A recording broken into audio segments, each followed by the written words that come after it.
Hello, everybody. We are back. Season 4, Here Be Dragons. My name is Jared Sarton, the Dungeon Master. We do have on screen Nathan Undersek, Lauren Bird, Lindsay Sarton, a couple of floofs. Tinkerbell and Zelda, if you're following just for the dogs, they'll be making their cameos. If you're following for the dice rolling, we're here too. Awesome. Cameos.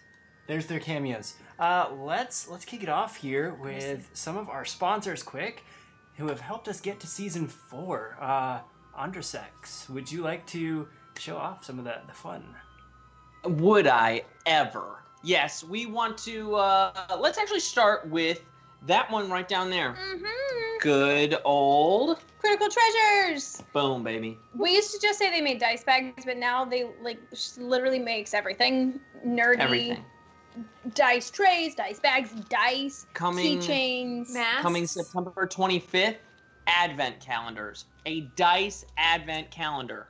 Yeah, you're going to want to be on there. Oh, yeah, we got masks. She's got masks. She's got everything. This is new. Everything I need a that dice is already advent hard No, on calendar. the she desire. does dice advent calendars every year. Oh, I missed out last year. But she's releasing them next week Oh. for Yep, this year. next week.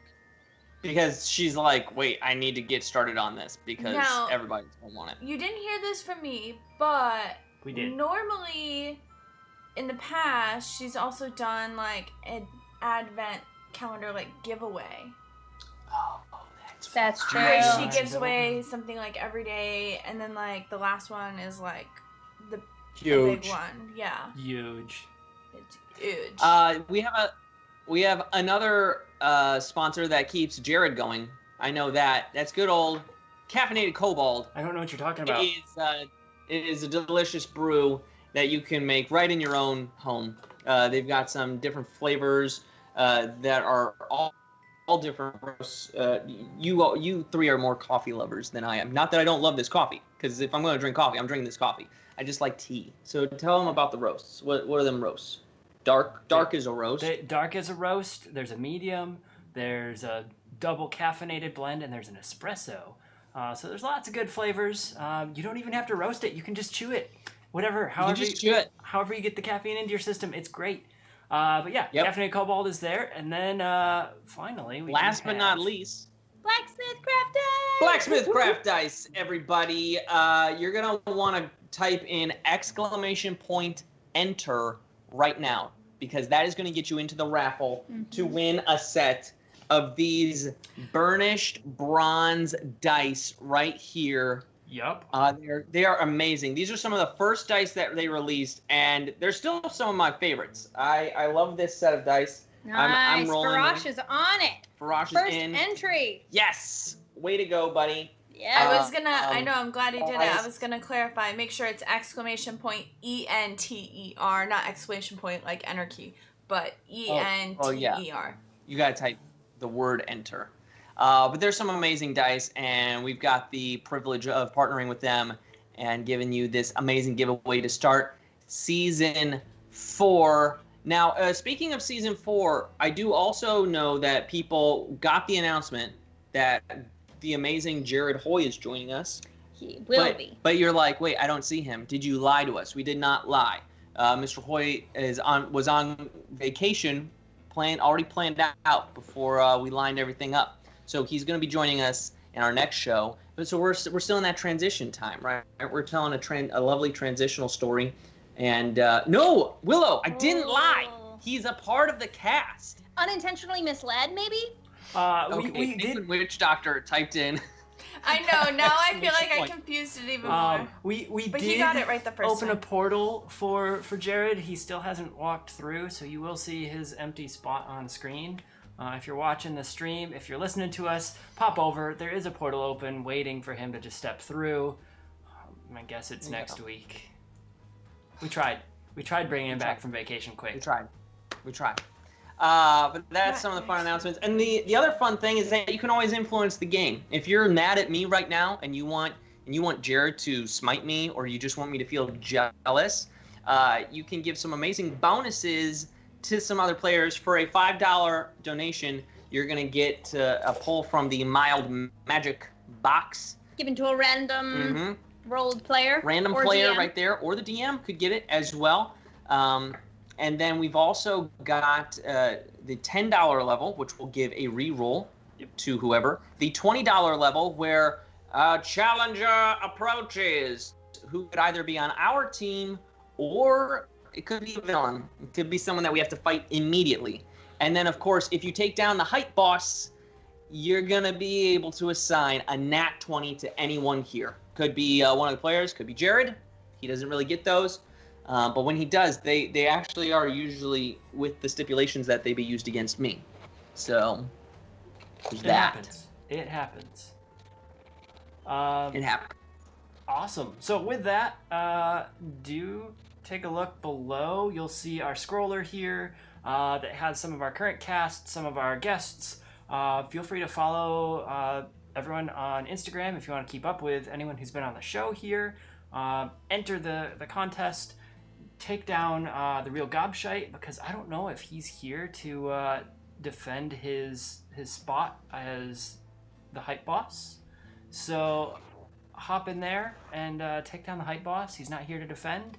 And we will dive right into the story here, as we already had a player portal away. She did. I forgot to plug in the internet. I forgot to do that. Oh, so I set up everything else though. You're on wireless right now, huh? Yeah. So now it's at least plugged in. So all right. Somehow you were getting video to us and you didn't crash.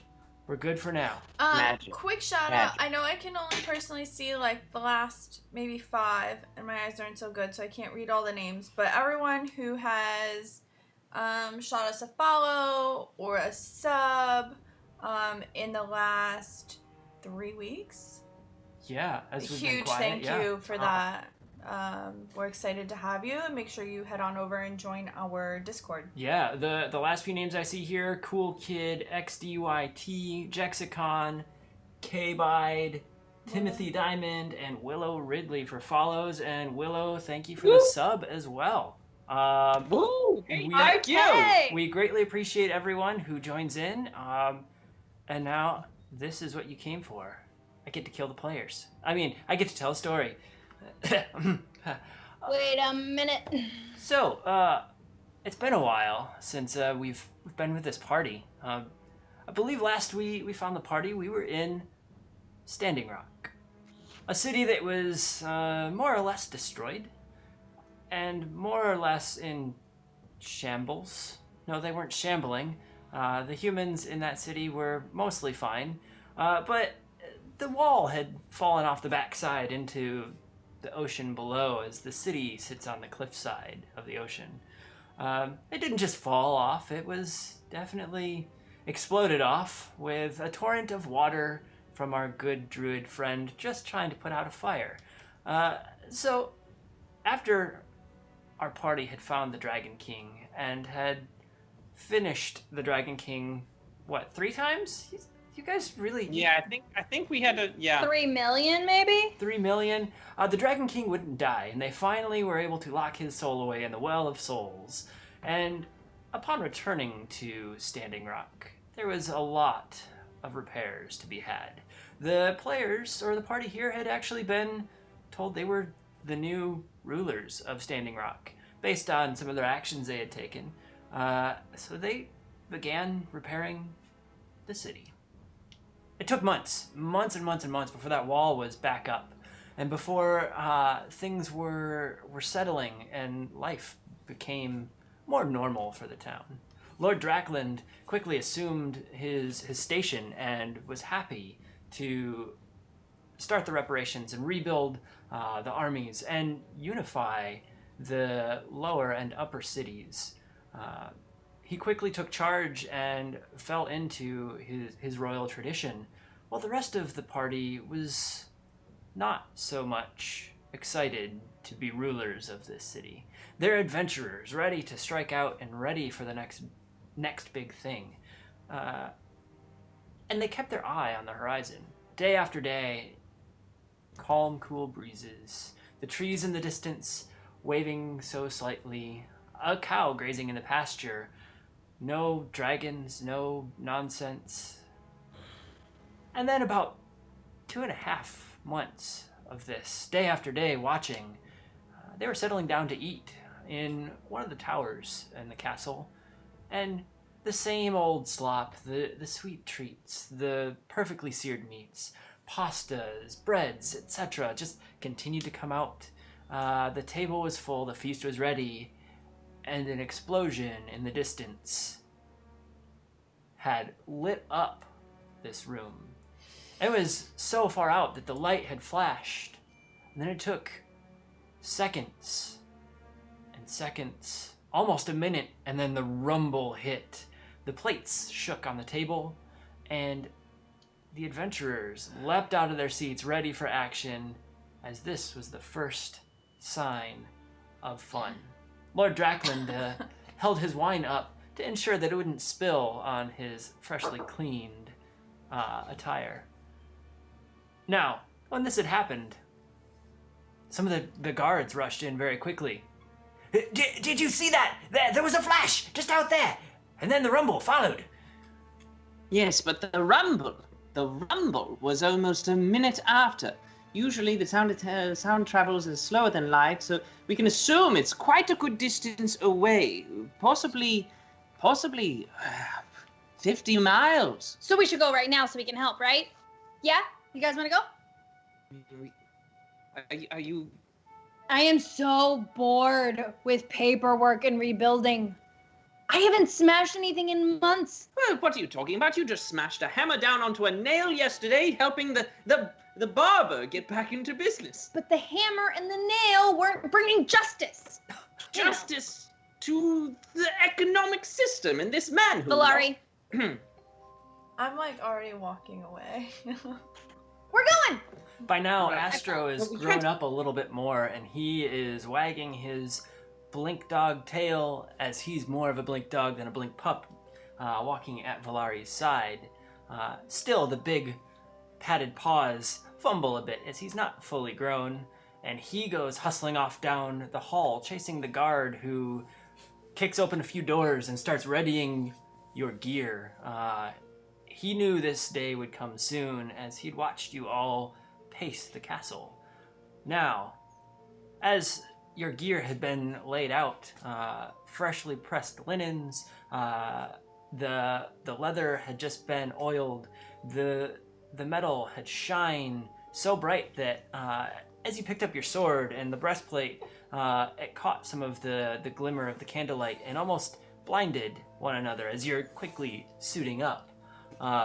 Your gear was ready to go as much as you were.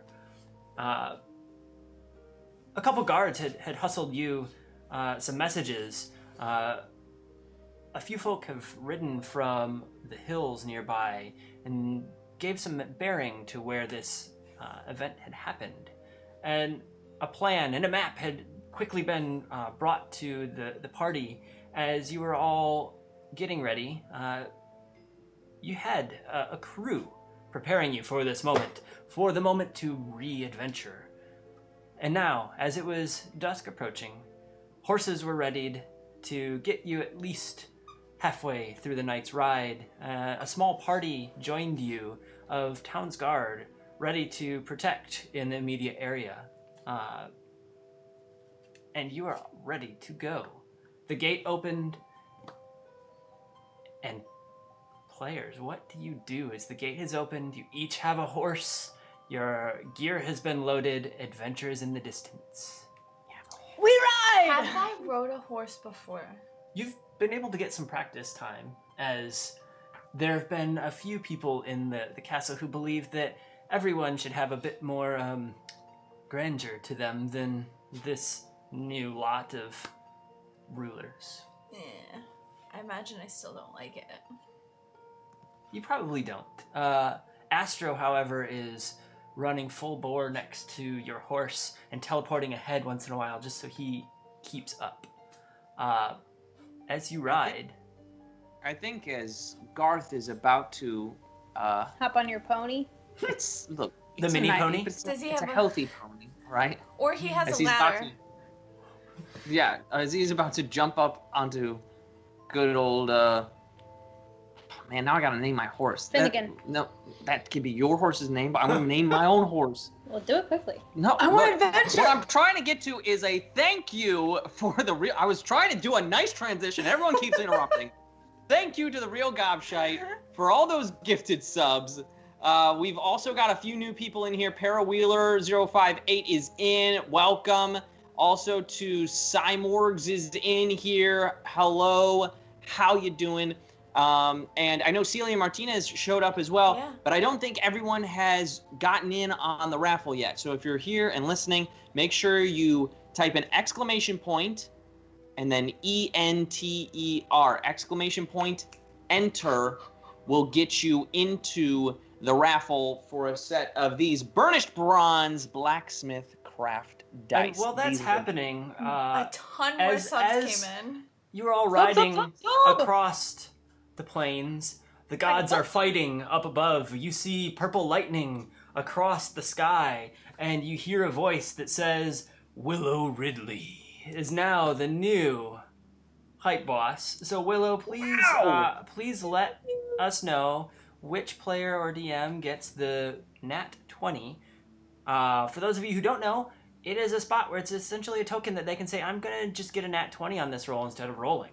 So the real Gobshite just got taken down by Willow Ridley. So thank you for all of your battling in the skies there, Twitch gods and goddesses.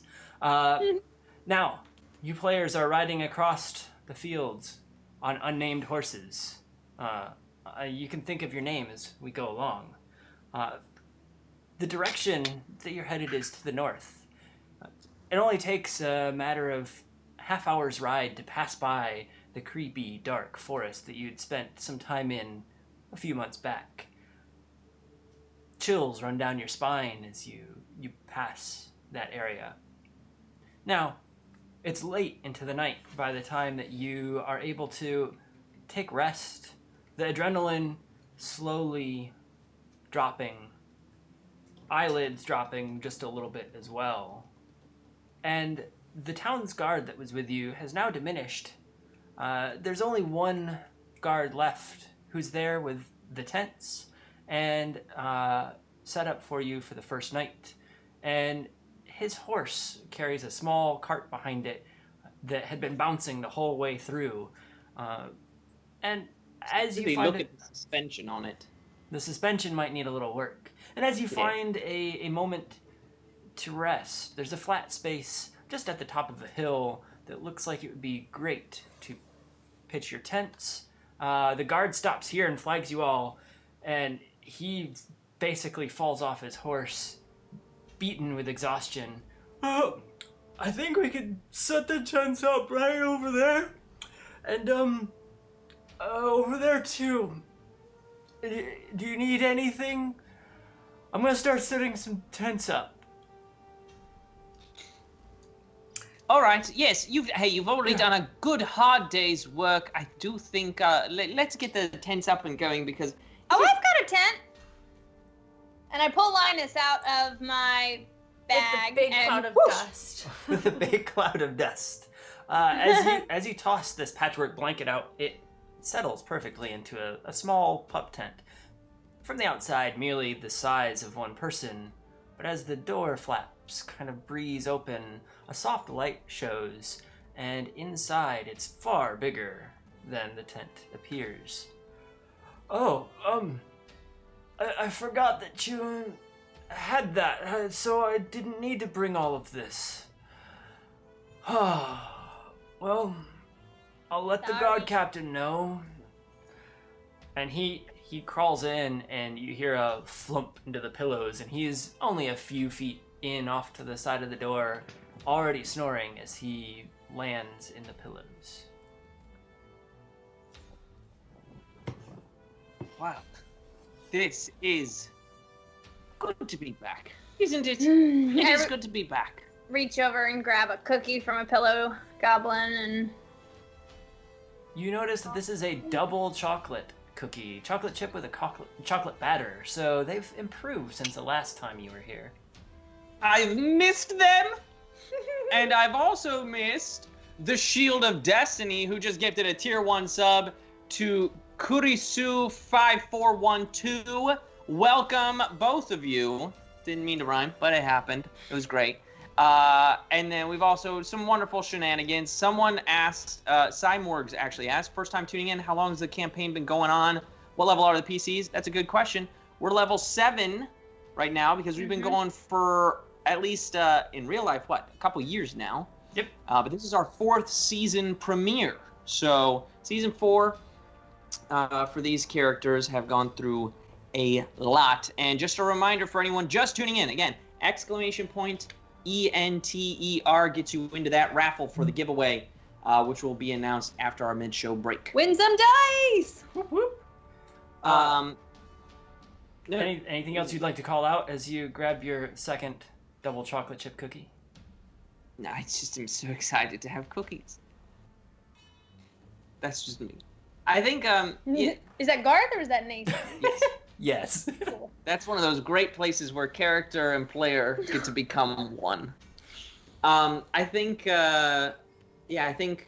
Garth probably sits down with a book. He's got a couple of just random books that he's brought with him for the trip, and he's gonna have that cookie and probably a nice, hopefully cold glass of milk comes along with it. And he's just flipping through the pages until he gets tired enough to fall asleep, and making sure that his good horse Gerald gets fed. You went with Gerald over Finnegan? Yes, I did. You can have Finnegan. I'm not saying Finnegan's a bad name. I'm saying Gerald is the name of my pony. That's a choice. And as it approaches the 3rd hour of the day, it is time that the horses are also taking rest. And the rest of you, as you're settling in, are greeted with blankets and pillows and everything you'd expect from Linus, this pillow fort. And as eyes begin to close, a pillow goblin runs up and smashes Ari in the face with a pillow a few times to wake her up, and runs over and smacks Valari and trips over the doggo. And Astro hops to his feet and looks around, and as you all start to understand what's going on, in through the doorway, a hulking figure crawls in and stands tall and pulls out a rusted sword. And as you get your eyes on this figure, the rest of the armor is rusty, and the figure's flesh is actually not holding too tightly to their bones. And behind, a zombie does shamble in behind this figure, and you hear a roar out. And as the roar strikes, we see that Farash is now the new god in the sky. And Farash, do assign a nat 20 to a player or the DM that can be used, as you are now currently the god reigning supreme in this thunderstorm. And it is Garth. But this figure, as it screams out, a wispy smoke kind of drips from its mouth, and it raises a sword up to run and attack. Players, you are rolling for initiative as you're being ambushed on your first night out.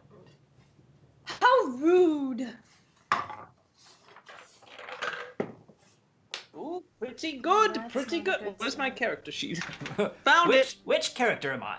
Pretty good, not so good. We've got people. I know we've got it's Lucas Martinez is missing the stash. I know, buddy. We'll see him again soon. We'll see Bigsby again soon. We will. Man, everyone's also mad that I went with Gerald, Mr. Penguin Witch Doctor. I think I saw Mr. Kloppin stuff is great. That is a good one. Shield of Destiny liked Finnegan. Kind of reminds me of HR Puffin stuff. Yeah. I mean, your horse can be Finn, and then Finnegan. Oh, it is. There you go. You looked this gift horse in the mouth. I'm so sorry. I didn't realize. They're Look. over here naming theirs, and I'm just like, okay, horse. Like, Don't we're bite gonna me. we're gonna make this work. Yep. Yeah. I don't like you, you don't like me, but we'll I make it work. didn't expect to have a horse. Do you know how much like pressure there is to name a thing? Oh, Didn't you do improv? yeah. Hey, look, I did better than like Gerald Frya or whatever. All right. Anyways. Now that we've given the DM enough time to set up this encounter, players, what are our initiatives? Starting with Ari. 11. 11. Garth. 19. 19. Valari. 4. Woo! 4. She was really asleep. And It's because Nathan was handling these dice. oh no. before. What? I didn't mess up the dice. Give it your juju. Well, fortunately enough, Astro is first up as he's up on his feet and he looks at the incoming foe and he stares down the smaller of the two, the zombie that followed in second, and he runs up and does the Astro thing, leaps and teleports and bites at the neck of the zombie. And hits. So the DM gets to play a character here. And he does... Ooh, there you go. He does 8 points of damage on this zombie as he latches on to the neck and shoulder. And the DM's getting it... No, DM doesn't get a kill. So Astro is now kind of perched up on the chest of this guy and latched into his shoulder. Garth, it is your turn. The armored figure up front, and then the zombie just behind. You know, Garth is shaken awake and can do nothing but cast one of his good old reliables, which, as we all know, is Catapult. Mm-hmm. Launching a pillow with such force that it's just going to be one of those natural 20s right at the guy in the leap. All right. Nat 20 to the big armored hulking beast. Pillow fight. So this pillow is about to do... Can you roll me a d4 and tell me the number that you have on your d4? Yeah, but now I'm scared. You see if Don't it's the sharp end of the pillow? Yeah, basically. See which corner hits. 2. 2. Roll for damage, and we'll talk about what happens. Oh, God. Okay. Now I'm really scared about what I just did. Well, I have to roll 3d8 on top of the 24 points of damage that I do because of how we play nat 20s here. Nat 20s are wonderful. You get your full base damage, and then you roll on top of that. So... Well, that's... Okay. The dice, though, only gave me an extra 8. So that's 32 points of damage from a 32 pillow. points of damage. Garth, you...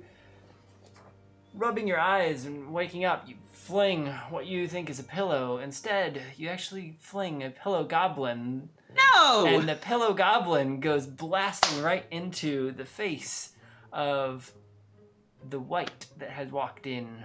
Just because I used a nat 20 on you, you're going to make me hurt a I pillow was goblin. gonna make you roll on what you were throwing anyways. Pillow goblin. The pillow goblin, the internals, the stuffing burst everywhere, but you see that his little arms wrap around the head of this creature, and it is now blinded as it holds on and uses the last of its strength to help in the fight. Next, we have the zombie that had walked in, and he is going to try to hit the dog, but Astro is able to shimmer and blink out of the way and not get hit as it swings. Now, the blinded wight is trying to figure out what to do next as he can't see any of you, so he rushes forward and swings where he believes you are all at, and he's going to absolutely miss, but now he's standing right up amongst the group. He's about 6-7 feet away from each of you, so just out of arm's reach. And we go to Ari. Pinata time. I'm gonna just draw my longsword and take a whack. All right. That was a wiener. It was. I pulled it and flattened and then was like, oh, I shouldn't do that. I don't that's want a to. 16, 17, 22. 22 hits. Great. And that will be my D8. Well, have you picked up your shield? Because if not, you could be swinging with a D10. I have not picked up my shield. Right? Because it's a 2. It looks like we've had some gifted subs, and the gods are warring in the skies. More Oh my thunder and goodness. lightning happens, and we get a Willow Ridley as the new goddess in the sky yet again. Woo, woo. So, yet Mr. DM. another D20 to assign Willow. Yes. What did you do? That, I hit him Yes, you did. with my sword. That'll be 8, 9, 10, 11, 12, 13, 14 points of damage. And then I'm going to take another swing. All right, 14 With points my- of damage. Fighter perks. Just that she I hit don't with know the that sword. that will I just hit. Let's see. Imagine getting smacked with the flat Just part. a whack. Right. An 11. Does not hit. Okay. Well, I got one in there. That's my turn. All right, My Valari. turn, finally.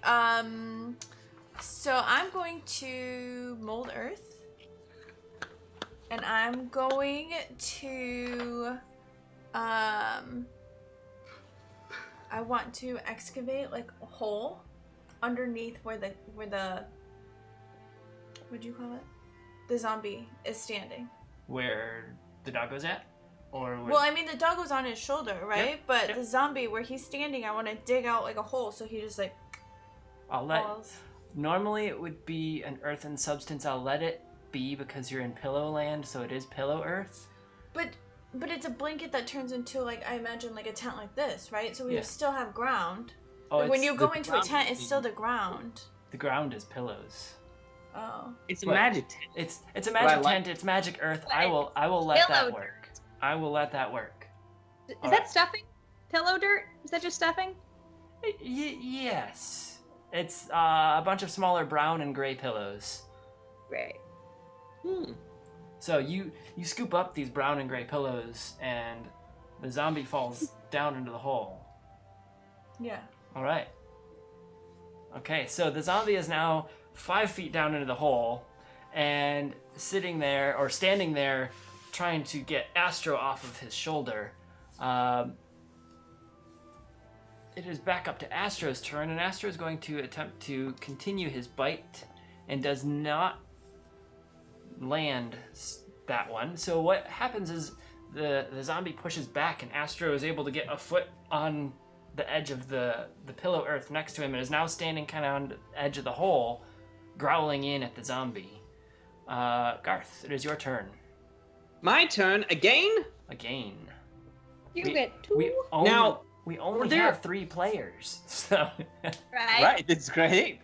Now, did you say there were 2 that shambled in, or just the one? one that shambled in, and then one that was like the more leader of them. Okay, and the leader was the one I've already been launching at. The leader is the one that's got the pillow goblin pelt wrapped around his face. Yeah, still feel a little bad about that. So I think, oh, you know what? I'll just do that too. Because I want to be able to avoid the pillow goblin. I'm gonna go with classic magic missile and just launch it where I want it. All right. Boom, boom, boom. All right, so that's gonna be 3d4. In fact, you know what? I'll do it at, well, I've only got 3d4 over here. So, I'll just do it at first level. And each one of them gets a +1. +1. So that's 3 plus 8 damage more. 8 damage more. The 3 magic missiles twirl and blast into the chest of the white, and it falls down to its knees and drops over to the side, and I guess undies. It's undead. So you unkilled it? You killed it? I'm not sure. It's gone. Re-killed it. Re-killed it. Unanimated? You de-animated, unanimated. Yeah, it's done. It's gone. It disintegrated. It didn't disintegrate. It's still there, but yeah, it's Well, you it's said no it longer was gone, alive. so- And as it falls over, the pillow goblin on its face kind of lifts up its one little flat arm, and you see a few pillow goblins come rushing in with a little stretcher between a couple of them, and one carrying a bunch of loose fluff.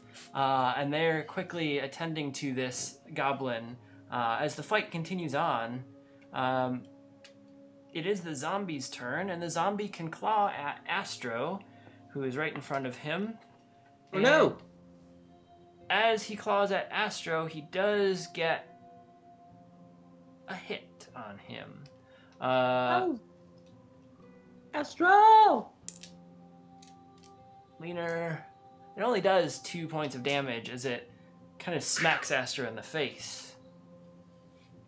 Are you tracking his? Yep. Okay. Ari, it is your turn. You now have a zombie in a hole ready for golf or whatever you want to do to have fun. I was thinking golf. So I'm gonna call Brianna, and the little spider pin on my lapel, my whatever, Pajamas? my pajamas, is going to wake up. I'm gonna call out cast web and point at him as I go. I'm gonna say after I swing, cast web. Clarity of communication, and then I'm gonna take a swing.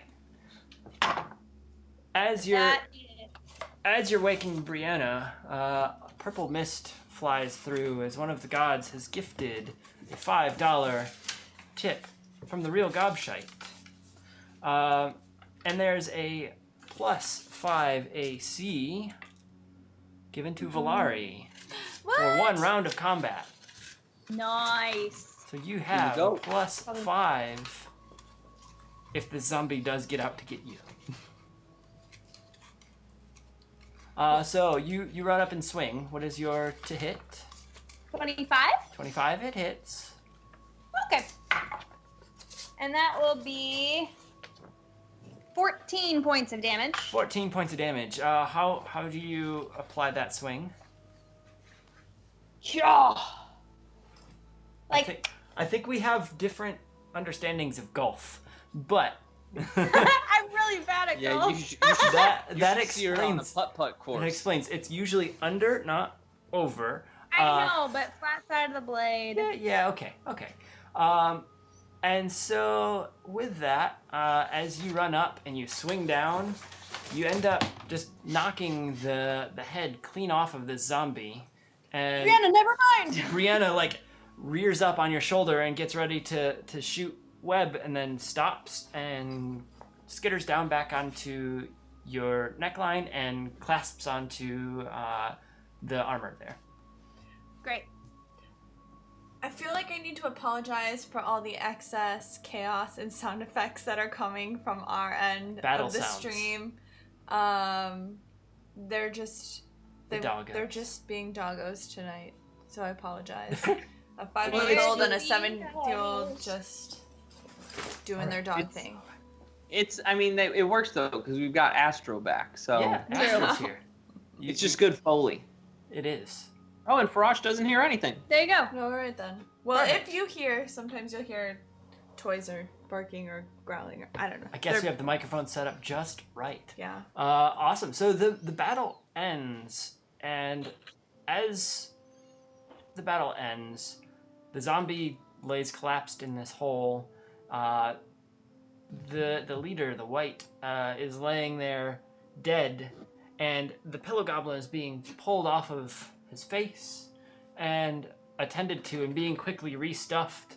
Another pillow goblin walks up, and he's got a nice big tall hat on it with a golden star, and he steps in and kind of puts his hands up and waves you off as he can't speak, and just kind of puts his arms up and waves off a few other pillow goblins and quarantines the scene here.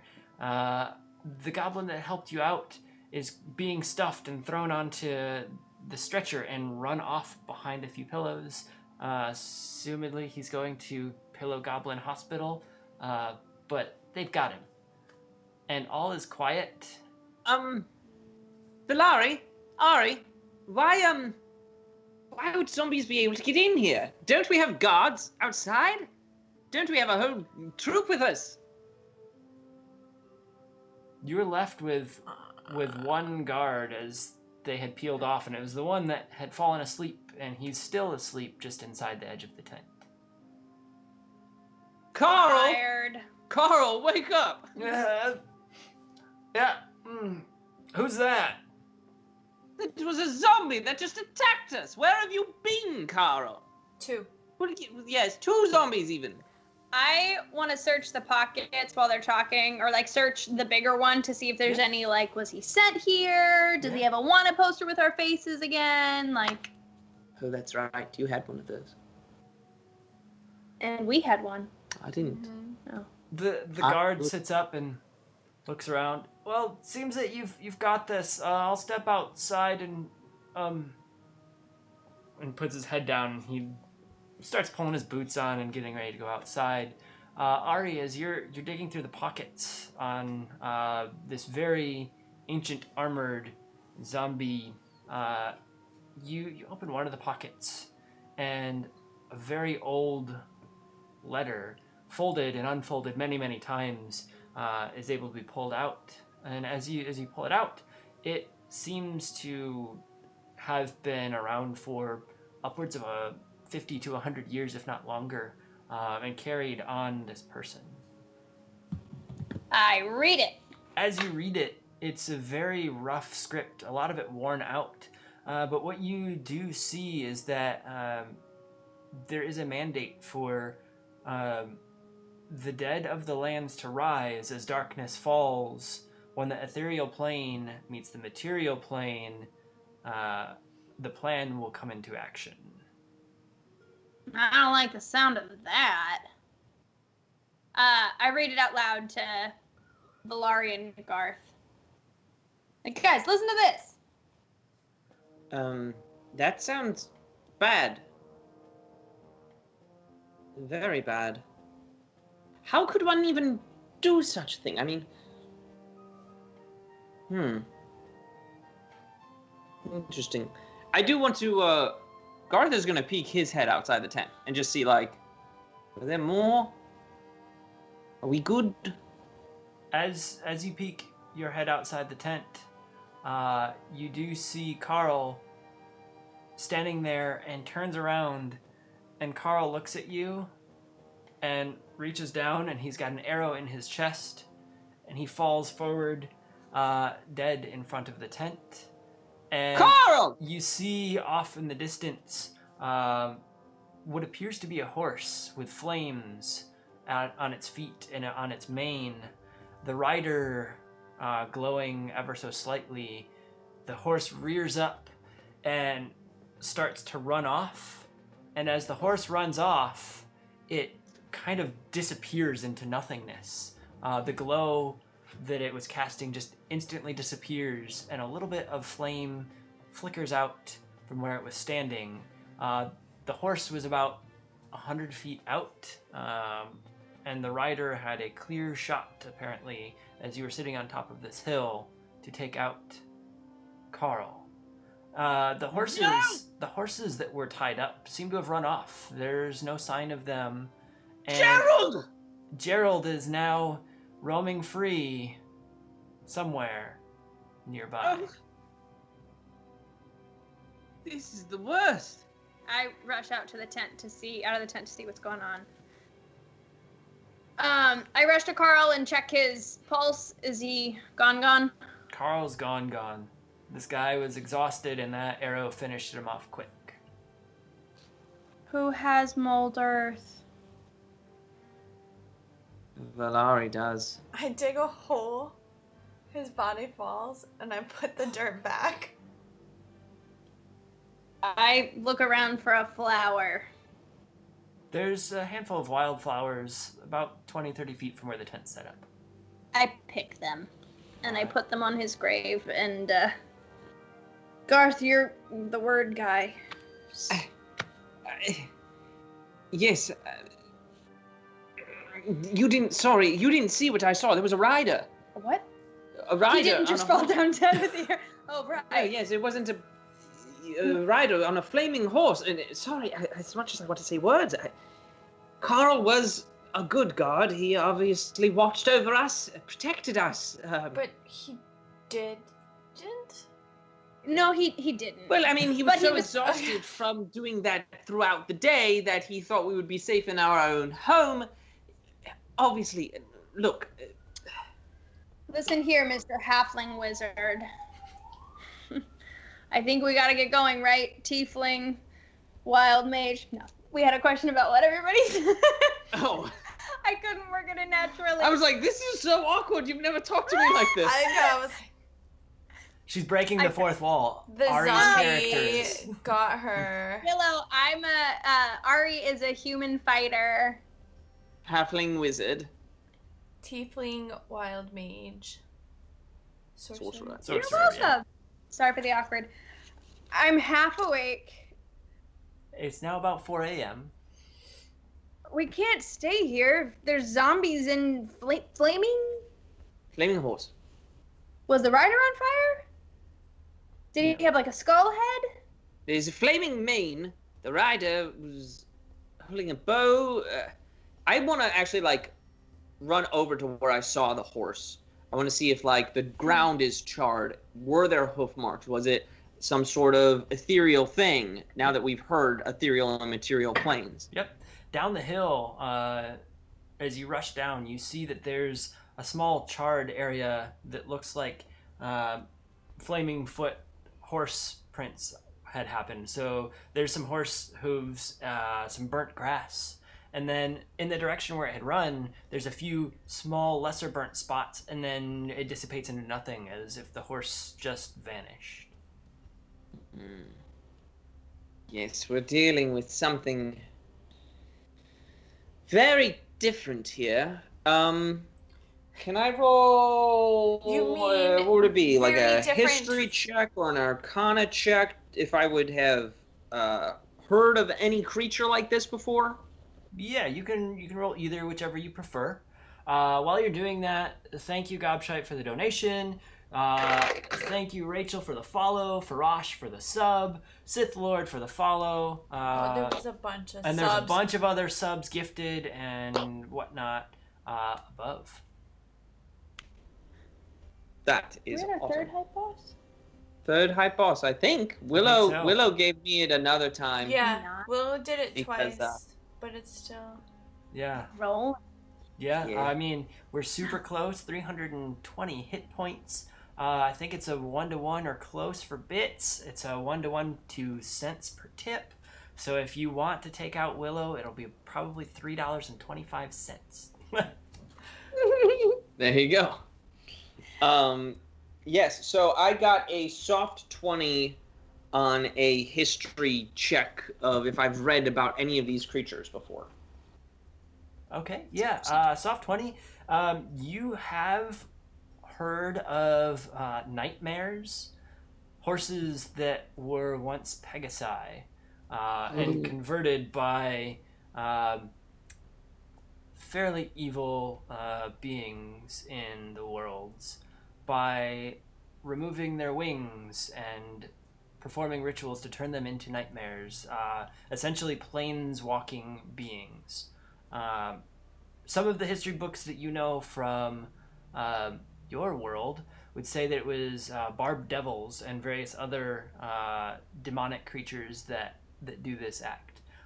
You're not quite sure in this world who or what could have done that, but it's very similar to what you've seen. Evil Pegasi? Yes, I guess I'll tell you about this. And not. That was Lauren's response. Oh, That was okay. Lauren's response. What a horrible. Yes, it looks like something here is very evil. There was a nightmare here, a creature created by demons from Pegasus. I think, How awful. why would they target us? I don't know, but they're going down. For Carl. For Carl. Valari's gonna do it for her own reasons, I guess. Valari's I'm gonna do just it to keep from getting bored. processing. I know. So, I don't know. Weird things have happened since we went through that portal, and it's... Weird things happened before we went through the portal. Yeah, but Right now- we didn't fight the Dragon King, whatever. We're still not even sure what that was, and if he's still around. And now... flaming horses, and we're running a town, and this is all, like... Did we ever just decide we weren't gonna look for the portal back, or... As Valari is speaking this, the sky crackles and a voice says, "Valari, you're blessed by the real Gobshite." The real Gobshite is now the new hype boss and has given the nat 20 to Valari. So Valari, make note. Oh, thanks. I had not even thought of that. Since combat ended before that one round, does my +5 AC still apply? Yep, it applies Okay. for your next full round in combat. Just making sure. Yep. Yes, I mean, Just saying, I don't think we ever stopped for a moment to consider.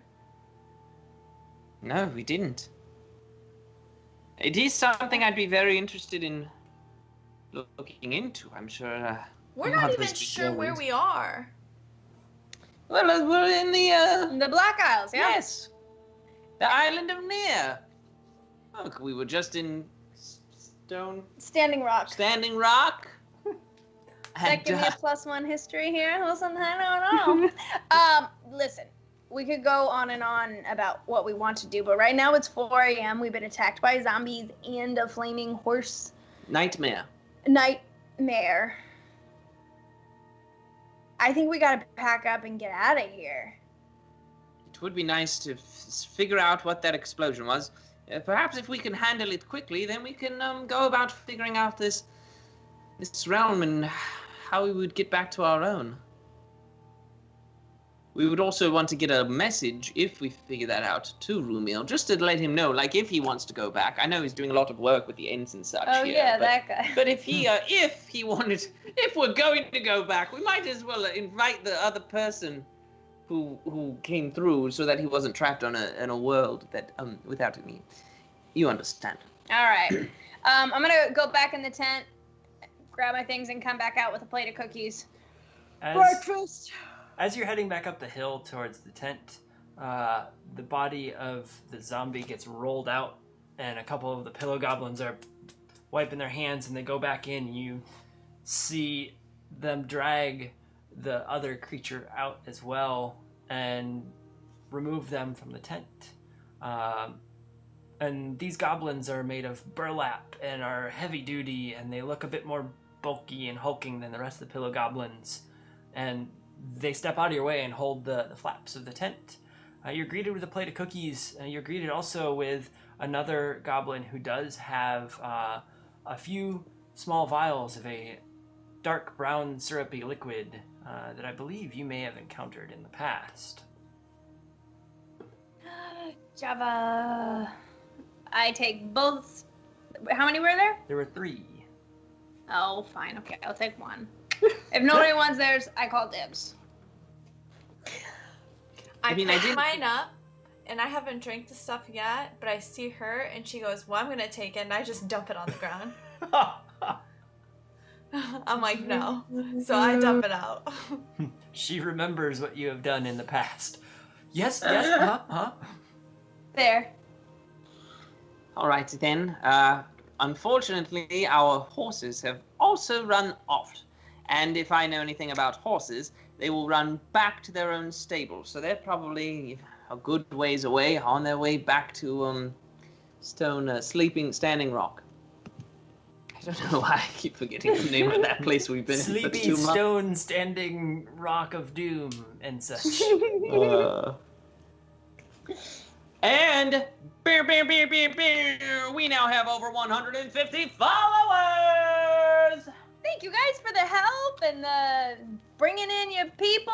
And for anybody who's new, just a reminder, we have a giveaway going tonight for an awesome set of the Burnished Bronze Blacksmith Craft Dice.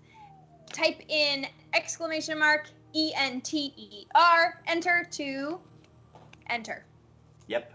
That's how that. You will get one entry per person. Farash, you'll get yelled at if you try to enter too many times. You still have your one entry in there. We made it fair for everybody.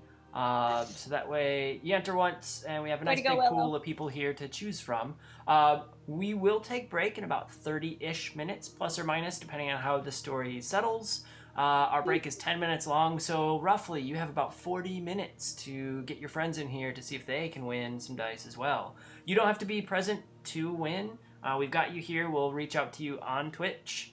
And no matter how you try it, Entropy, Entrada, whatever you want to do, Ender's Game, good luck. There is no secret code, and if there is, you get a second ticket. I don't know where that code's at, so good luck finding it. I didn't put it there. Would have been a good one. Yeah, so the horses have run off. The pillow goblins, you can see, are packing up some of their stuff and locking down as they know that you'll be closing up Linus, so they don't want to get blown away by the backdraft. And you see on a couple little crutches, the goblin that helped you in the fight comes out, and he's got some red thread on a certain area or two on his legs that were torn up. But you do see that it looks to be almost as if it's a cast for him, and he waves at you all as you continue your journey and close up Linus for the evening. Sorry again about that. Thought you were the one under my head. The normal. This is why we don't fight at night. Yes, well, Pack it up. down my Java, hand it back to the lad, and all right. The recovering pillow goblin puts his little fists up and looks like he's ready for the next fight, and just waves at you like, no hard feelings. I like this guy. It's a tough one. Well, let us continue towards well, it should be The explosion? Yes, I believe it was that way. You find the North Star, remembering that the map had pointed you north. Garth, being the collector that you are, you do find the map rolled up and gently placed on the top of your bag, as Carl, before he had died, had given that to you to ensure that you have it. DM mind here, I just already spun off. Maybe our one-offs will be you all as pillow goblins in the Pillow Goblin Adventures. We'll figure that out later. But that's just a little heads up later. Linus packed up, now hangs on someone's back somewhere. And it is nearing 5 a.m. The sun, you see, is peeking up off to the south here. The sun is at a different angle than normal. The sun rises and sets north to south, unlike where you're from, and I'm not quite sure if Faerun sets at certain angles. Someone knows out there on the internet. Internet, tell us, where does the sun rise and set, and how many suns does Faerun have? And then we'll continue on. Bonus points if you know how many moons. Yes, and as the sun starts peeking up and giving a little bit of morning glow to the north, you do see that there's a road that will take you where this map is pointing, and by your best judgment, Garth, it'll take about another day of travel to get there. All right, everyone. Could have done it quicker on horses, but looks like we've got about another day ahead of us. So, chipper minds and happy steps. A well-known saying in... I'm sorry, I think I could hear Valari's eyes roll. For what? Chipper minds and happy steps. Yeah. It is what it is. I'm just glad to not be stuck in the castle anymore. Right. It is nice to get a little bit of fresh air. Remember the old days? Remember when we first got to that place, just the three of us? The days we spent on the road together, and And Garth will just go on and just be talking for the next probably 3 hours as they walk, just going over everything that we've done together in the past couple months and the past almost. I mean, it's probably been half a year at least by now at this point that we've all been traveling together. Something close to that. Close to that. Meanwhile, Astro is making loops around you all and teleporting around and just having fun being out in nature. But as the day goes on, you're able to have a light lunch. The sky becomes overcast, and it gets darker and darker over the afternoon. And in the distance, you do see the purplish glow from the blast, but it seems to fade away as rain comes across the plain towards you.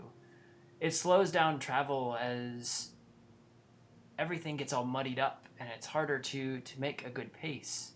And as you're just feeling fatigued mid-afternoon, to the east there's a small flicker of a few lights, a small town that may provide cover. And then to the west, there's a fairly dark forest that could provide other cover. Players, what do you all feel is best for your characters? So we've got a dark, creepy forest. No? It's a choice. It's a choice. I mean, the canopy would cover us at least a little bit, but personally, no. No. It's either the forest or nothing. I was looking at my notes. Is there? I mean, we're on a. I'm assuming we've been going on a road of some sort. Yeah, you're on a bit of a road. There's a little branch of the road that goes off to this small town. It looks only like a few houses and a few You should outbuildings. stay at the town. Town. All right. Larry, town. Fine. I mean, it's either that or a dark, creepy forest where we're gonna get wet. I grew up on the streets, so the rain doesn't bother me that much. Fair. People, on the other hand. People on the other. We'll look for an abandoned house first. Yes. What? Okay, if you two want to stay in an abandoned house, that's fine. I'm gonna find the inn. Hopefully. Is No. there an inn? We go to the town. As you're approaching the town, a sign sits about 50 feet from what appears to be the roadway through town. The sign says Stonehaven. And as you're walking into town, the homes have doors that are much larger than normal. The inn and the shops have doors that are much larger than normal. There's a few people quickly running between the buildings trying to stay out of the rain, but it's a very, very quiet little town.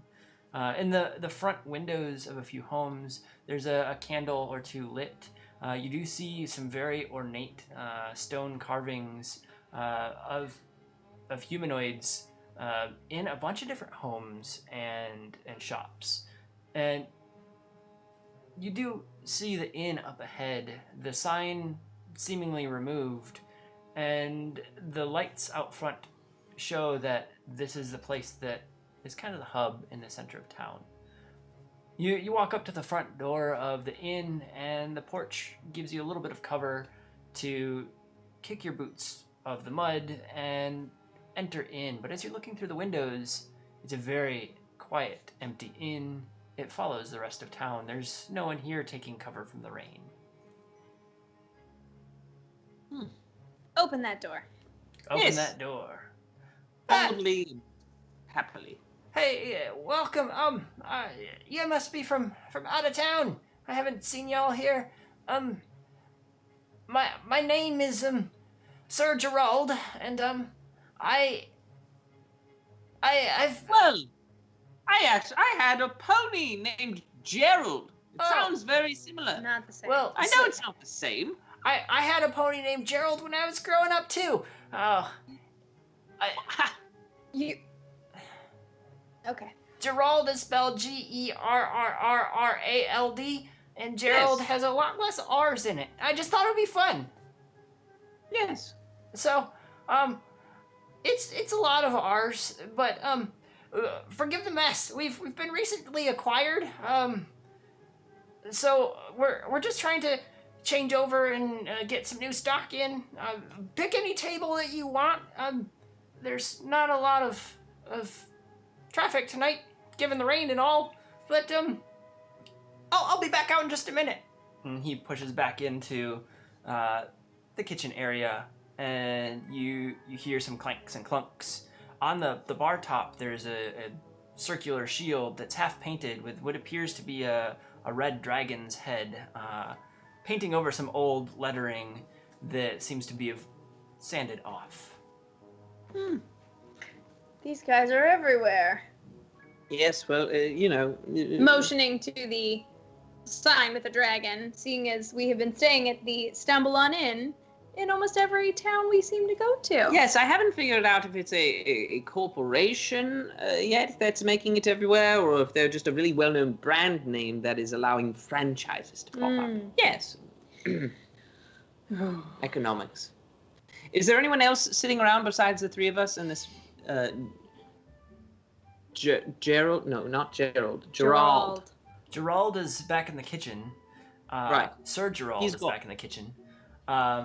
But there's a small table on the far side that has a couple other travelers that are muddied up and wet, as well as if they just come in from the rain maybe 20 minutes prior to you. Hello. Hello, how's it going? It seems the rain stopped us as well. Did you guys tie up out front? There's a stable around the corner if you need. Well, unfortunately, our horses were scared off. Oh, I'm sorry about that. Well, that guy's really nice. He's got the best recommendations for food. And apparently there's some really good attractions in the area. There's a rock that looks like a dog just outside of town, but it has to be sunset when you look at it. Honey, do you have notes on the other things? And he bumps the woman next to him, and she just shakes his head and continues to eat her food. She shakes his head? Sorry, shakes her head. Shakes his head. No. Shakes her head and kind of covers her face as he continues to tell you all of the things he's learned about this area. He's got one of those brochures that's at the front of every hotel. Is he wearing a Hawaiian shirt? No, he is not wearing a Hawaiian shirt. He's wearing socks and sandals. Sunscreen on his nose. Yes to all of that. No. Great, okay. And he continues drowning on, but Ari and Valari are very good at letting that fly past at this point. I'm listening intently. Taking notes. Have you had any trouble during your travels? We recently encountered a bit of trouble that is the reason that our horses are gone. No, what kind of trouble did you hit? And he continues to yell across, doesn't even come closer to you. Yes, just a bit of the undead. I elbow. Garth, gonna scare him. I mean, they're now re-dead. Okay. Enjoy the dog rock! And I pull Garth back. Everyone should know if there's trouble around, and they should know that it was already taken care of as well.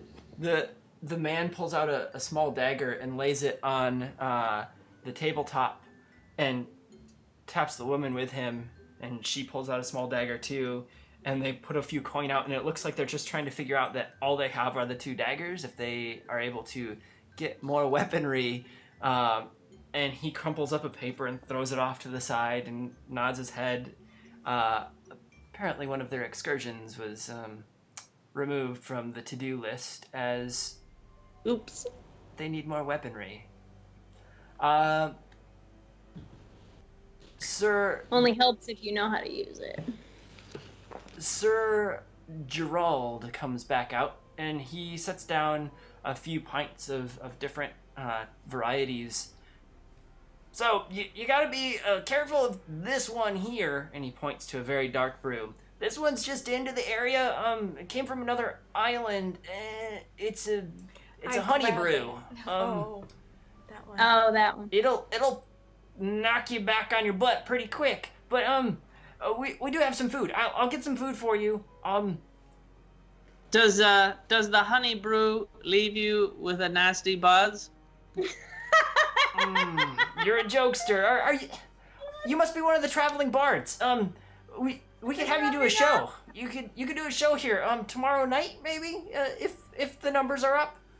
I do some finger guns and prestidigitation comes out with sparks. I'm like, I've never thought about going on the road before. That's literally our life. Oh, right. But not in this capacity. Right, okay. Thank you. Oh, okay. Well, more food will be out in a few minutes. And as he turns around and walks back to the kitchen, he knocks a tarp off of something standing in the corner, and underneath is a stone representation of what appears to be a bartender holding a glass, standing there mid-sentence. And he looks up. Oh, sorry about that, pal. And he throws the tarp back up over this stone and walks into the kitchen. Just, Gerald. Jerry. He pops his head back out. Yeah, what is it? How did Who dat? Yes, Oh, he's the other bartender. Why is he stoned? You've never been to Stonehaven before then, huh? Well, She's been stoned before though. well, Stonehaven's a unique town. We're kind of an old lot here. Given the current year, I should technically be 219 years old. And I'm a human, and that's not normal for humans. No, I'm also human. Yeah, I got you. Yeah. I pull out my book and my pen and I just start writing. Continue, tell me your life story. Are you cursed? The man at the other table just drops his fork and jaw drops. Food kind of falls out of his mouth, and he just sits there and does the same thing as Garth. Starts writing down. So the thing is, the town's been cursed. We had long story short, we had something happen about 128 years ago, 130 years ago. I can't remember. It's so long now. We go in and out of being turned to stone. It's a curse that gives us stone power that well, somebody was searching for years ago and was given to all of us. We don't like it. But what happens is every night around dusk, some of the living get turned to stone, and I mean the next morning some of the stone get turned back to living. You might be stoned for a day or two. You might be stoned for a couple weeks. But Who cursed you? More importantly, does it happen to people who just travel through the town? not that we've seen. You guys should be fine. We just make copious amounts of notes about our travelers, just so that way, if I am stoned tomorrow, then someone else can make sure all of your needs are met. If you can't eat certain meats or vegetables, or your dog needs a certain bed, or I don't know. We take those notes. So here, and he hands a few papers out to you that have little questionnaires about your health and your preferences and whatnot. And he goes, just put them on the bar top when you're settled, and I hope to see you tomorrow. Feel free to finish up, and we don't really have rooms ready. Let me go figure that out. And he hustles up the stairs. We only really need one. Okay. This is quite the place. I wonder if it can't have anything to do with the explosion that we saw, though, because that is even further on. We have not yet reached that position, according to my calculations. I do wonder what could have done this. I will say I'm glad, because at first I thought it might be some sort of creature turns one to stone. I believe basilisks, is that it? Or something of the sort. As you're muttering, the couple on the other side of the room quickly packs up and throws some of their food into a cloth and throws it in their bag, tosses a handful of coin onto the table, and the guy waves at you all. He goes, hey, I didn't know this was cursed. Good luck! And he bursts through the door out into the rain, and they run off. And moments later, you hear horses galloping out of the town. Apparently, he didn't hear all of the conversation. That you guys should be safe, but We'll take their room. Good riddance. now you hear some clunking and thudding upstairs, and Sir Gerald comes back down. It seems that we do have one room, and its bed isn't in great shape. We're fine. Okay, well. We travel prepared. Oh, okay. Well, the room is just upstairs and around the corner. Is there any needs that you have for breakfast in the morning? Anything you can't eat or prefer? To Java? Oh, you're talking about the hyper juice. Okay, well, I can get some of that. Yeah. Astro likes dragon meat. Dragon meat. Do you know how expensive that is to get? Oh, I mean, if the butcher's open, I'm sure he's got a small slab in there. We have adventurers drop some of that stuff off quite often. Yeah, we can get some dragon meat for him. Okay, if there's anything else. Yeah. Who cursed you? Well, I didn't see it happen. I was actually tending bar that night. Some say it was a winged beast, others say that it was some cursed demon. Was it a horse on fire? No, it was a little less scary than a horse on fire. That doesn't seem quite right. But yeah, that's quite strange. Yeah, totally. Okay. You were just thinking of the scariest things we can imagine. Demon Was it Pegasus would be right up there. Yeah, was it Oh. like 1,000 snakes? Oh, if it was like 17 giant spiders that not only spit web and acid, but also breathed fire and talked like a we're back. goblin, that would be pretty scary. This is the stuff of nightmares. Thank you. Yeah, well, I think it wasn't those either. I haven't seen those in the area ever, so don't worry about those. But the room's ready for you when you're ready, and I guess get some good night's rest. Yes, thank you. And just, yes, a couple of scrambled eggs, a few slabs of bacon, sausages, a nice toast, and what am I forgetting? Maybe a bit of fruit if you've got it. Just something light and sweet would be wonderful. Strawberries? Maybe strawberries? Hope you don't get turned to stone. And I Yes. drag Garth upstairs. He asked about breakfast. You gave him an entire grocery list. All right. He stands at the bottom of the stairs, and as the time of dusk approaches, you don't see any light change outside too much, as it was downpouring quite heavily. A bell rings out twice in the town, and then you hear the front door open, and a bell rings out twice in front of the inn, and then silence for a moment. And then you hear bells ringing out all over town, and the barkeep runs upstairs and pushes the door open a little bit. If you lot don't know how to fight, I would stay inside right now. What? It seems that Swords out. it seems that our town's guard are all stone this evening. Normally that's not a bad thing, but behind that cloud cover was it was a full moon. So, Why does that matter? have you ever seen stone that comes alive and tries to eat you?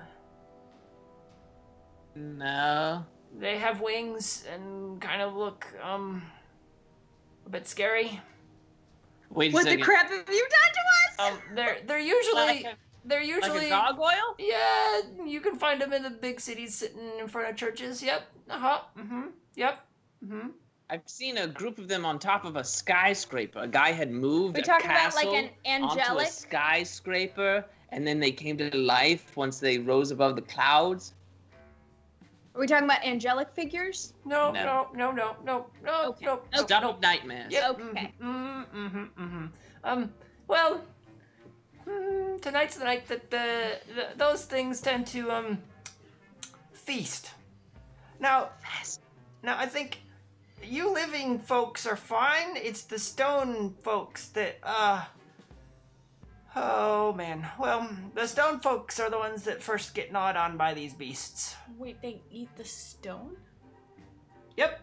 These gargoyles want nothing more than the stone flesh of living, non-living. Yep.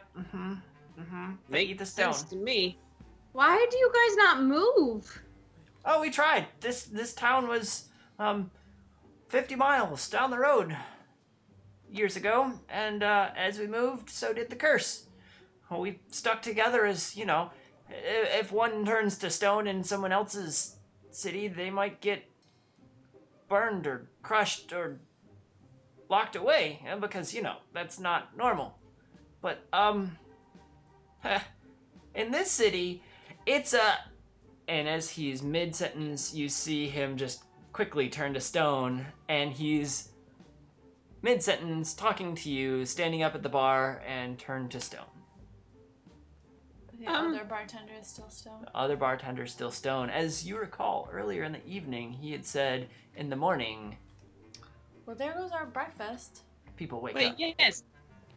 In the morning, people wake up. At the evening, people turn to stone. In the evening, some people turn to stone. In the morning, some people come back from stone. Well, looks like it's up to us. And I kind of like spin my staff, and I'm like, want to fight a gargoyle? All right.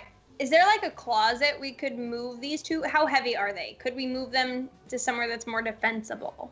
They are as heavy as one would expect in pure stone for a human size, so probably upwards of 250, 300 pounds.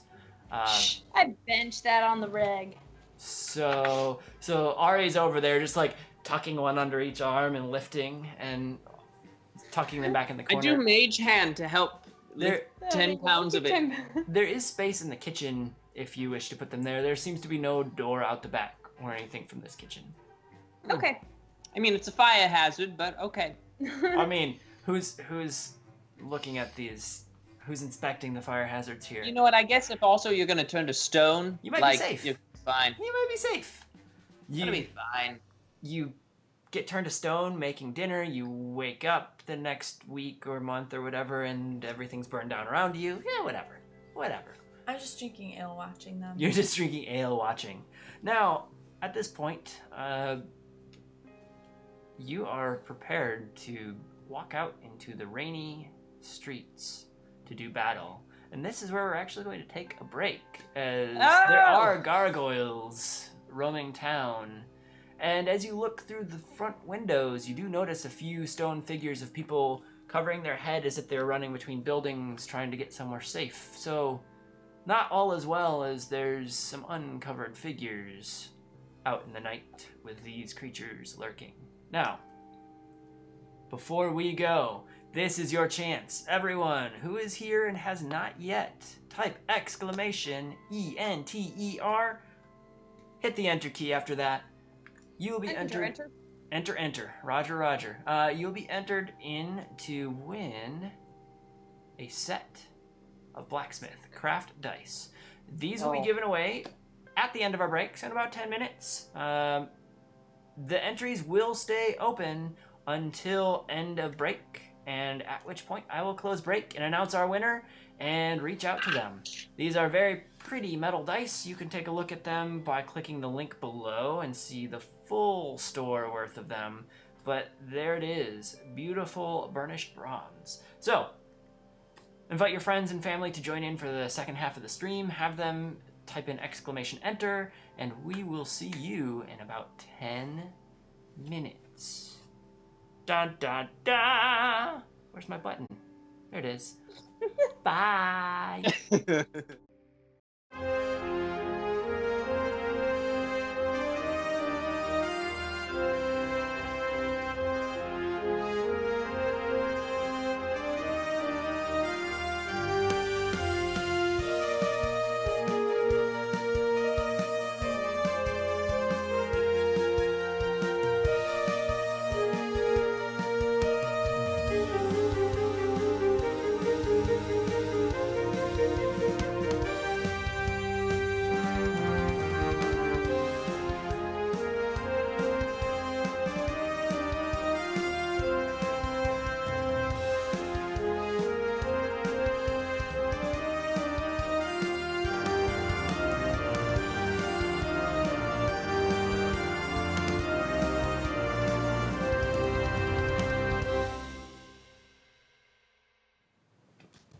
All right, we are here.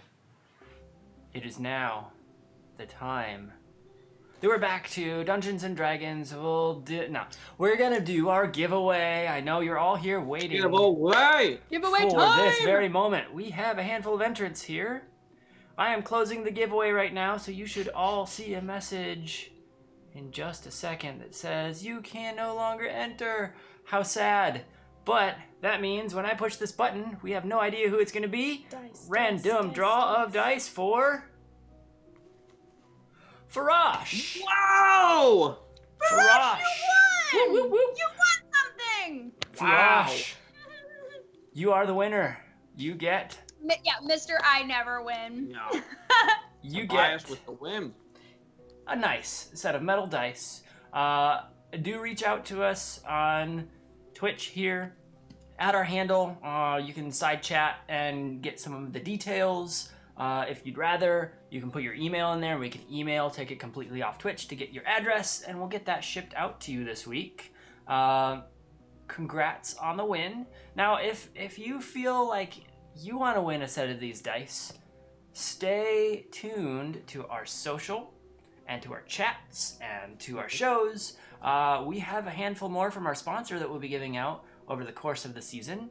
We'll be doing that on sort of like the Instagram follow, like, comment type mentality. We'll be doing some more on our shows. We'll be making sure that you can feel the love as well and enjoy a nice, not so shiny, but burnished bronze metal dice. And you may see some other giveaways from our other sponsors as well. So with that, do take a look at our sponsors. They are floating through our chat once in a while. There's some little exclamation point commands that you can run in order to see the sponsors, and you can see what they offer and prepare your Christmas gifts already, because that's where 2020 is at this point. We're approaching Christmas gift season. So if you need to buy yourself some nice metal dice to put under the tree, go for it. Now, back to Gargoyles, the TV show. Here Be Dragons, with Gargoyles. Now, if you're just joining in, our party has found themselves in a little bit of a pickle. They're in an inn, with the only people in the inn now turned to stone because of a curse on this town. But before that happened, there was a warning that there's gargoyles that come out every so often to gnaw on the stone flesh of those inhabitants turned to stone. No big deal. No But big they're deal. not weeping angels. No, they're so not weeping first. angels, but they're creepy stone demon things. So, with that, I believe you're all prepared to go fight. Am I correct? Or are you just going to chill in the inn and hope? Oh, yeah. Okay. Garth set. Garth is We're set. gonna stay inside and not fight. Said no D&D party ever. Said no D&D party ever. I mean, It's the D&D party that has played for 17 years, and they're all level 2, but it doesn't really matter. And they got that level because they actually just had a really good argument with an innkeeper once. Mm-hmm. It was actually probably the couple that you just saw that rushed out of the inn. I was gonna say, With it's their a good 2 thing that we daggers. scared them off. Yes. This is about to get horrifying. It is downpouring out in the street, and you do see a couple stone figures of a few people who have been turned as they were traveling between buildings just minutes ago. In a doorway across the street, a young girl screams out, "Mommy! Mommy!" And you see a woman frozen in stone in the street. A man pulls the woman in. "Mommy will be safe! Mommy will be safe! The guard will get her!" And shuts the door. That's the problem, dude. I'm sure he knows. Garth runs over to that woman and just starts like looking around, looking up for gargoyles, like looking on the peaks of the roof, things like that. You don't see any immediate motion, but other than the rain, it's fairly quiet. After a moment's time, you do hear a bit of a clatter of stone on a rooftop a few doors down. As you look, you don't happen to see what caused the commotion, but you do hear more clatters across a few rooftops. A bit of roofing comes sliding down and drops into the mud only feet away from you all. It seems that the gargoyles are on the hunt. I have an idea. Where's the next closest stone person that's not a gargoyle? The next closest stone person is about 50 feet away. They're up just a slight hill as you head through the rest of the city, opposite of the way you had entered. That direction seems to have a few more homes in it, and it looks like a man who is carrying home a bag of groceries or something in his burlap sack. Okay. I'm just looking over a couple things, preparing. Now, I'll I want to hold my crossbow. rush over to guard that guy. all right. So Ari rushes over to guard that guy. Valari grabs her crossbow and gets prepared. Again, still fairly quiet, but a couple moments later, you hear... Can I Go for it, actually roll a history check on what Garth would know about gargoyles and how best to fight them? Yeah. Sure. All right. Wait, did I put my... What did that... There you are. Too many dice. Too many dice. No such thing. 14. 14. You recall that gargoyles are a tricky sort. They're very tough to kill, but you do remember that they are immune to poison. Poison does nothing to them. Okay, so I think if that's all I remember, I'll just kind of call out to Valari. Valari, if you ever use chromatic orb on these, don't make it poison. They're immune to it. Okay. I don't know if that's it. What is that? Mm-hmm. You do also remember, too, that there is a special metal that when a weapon is made of it, it does full damage. But you can't quite recall the metal. It starts with an A, and you're thinking back through what that is. Adamantium. I mean, but actually, But- actually, But actually, yeah. but actually, But actually. adamantite, to be precise. Oh, there's a Wolverine nearby. Mm-hmm. But yeah, that's what you recall. You don't remember if there's a special weakness or any sort. And as you're thinking back and looking around the rooftops, you hear a flutter of wings that aren't stone. They're a bit more natural. And even so, you look around and you see through the darkness a human-sized figure with wings coming out of their back, flying through, and they twirl through town and zoom to the front of town where you see them drop down and cast a magical aura around a stone figure and lift them up and hover, and they start running towards a home nearby. And the large door opens up on the home. You see people waving in, and this winged figure magically places the stone human in the home, and the door shuts up quickly, and the winged figure flies up in the sky and starts circling around. And you see them looking for others out in the field and running them back into town. And as he's on the third stone converted human that he's bringing back into town, you hear the roofs start clattering a bit more as it seems the gargoyles are coming in, potentially on either side of the road at you all. And at this Ari, perhaps if we have a bit of time before they get here, we could try and run this woman into the house. On it! So I would have to dash back, and I attempt a similar bench press. Right. Not bench press, grab. So Nope, she wants to bench press it. you Said it. You dash back and you drop to your back to bench press. No, you get your arm around this woman. I need you to make a strength check at disadvantage because you're standing in mud.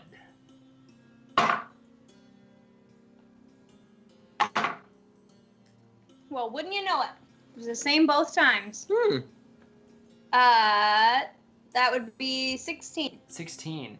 You're able to lift the figure and pick her up a bit, but it's quite challenging as the rain is coming down and your feet aren't keeping very steady. But as you do lift up and you hear the mud kind of suck against the feet, and you almost topple backwards, a few of the shingles on the roof over the inn fall down as a gargoyle comes sliding off the side to attack and jumps off of the edge of the roof. And at this point, I need all of you to make a roll for initiative. Yeah, baby! Ooh, strong showing on initiative tonight. Nice. All right, Ari. 16. 16. Garth. 18. 18. Ooh. You and Penguin Witch Doctor. 12. Running this digitally, somehow I almost gave Garth 118 for initiative, which is incredible. I would like the dice that you're rolling with if you have 118 initiative. I mean, I do actually have that. Didn't you hear the 100 part? We're doomed. Perfect. Now, No, we're not. now, a lot of you are around this stone figure, and off of the roof of the inn jumps a gargoyle, and it's leapt into midair, and Garth, being quick action, gets to go first as he sees the gargoyle leaping in to attack. About where is the gargoyle in its descent? In its descent, you had noticed as the shingles had fallen off the roof and had seen it as it's making its leap off. So if we pause time to go into battle mode, it's just basically got its back foot off of the rooftop and it's jumping down at you. It's about 10 feet off the ground? Because is it one story or two? It's a two-story. Your room is upstairs, so it's about 22, 24 feet off the ground. Okay.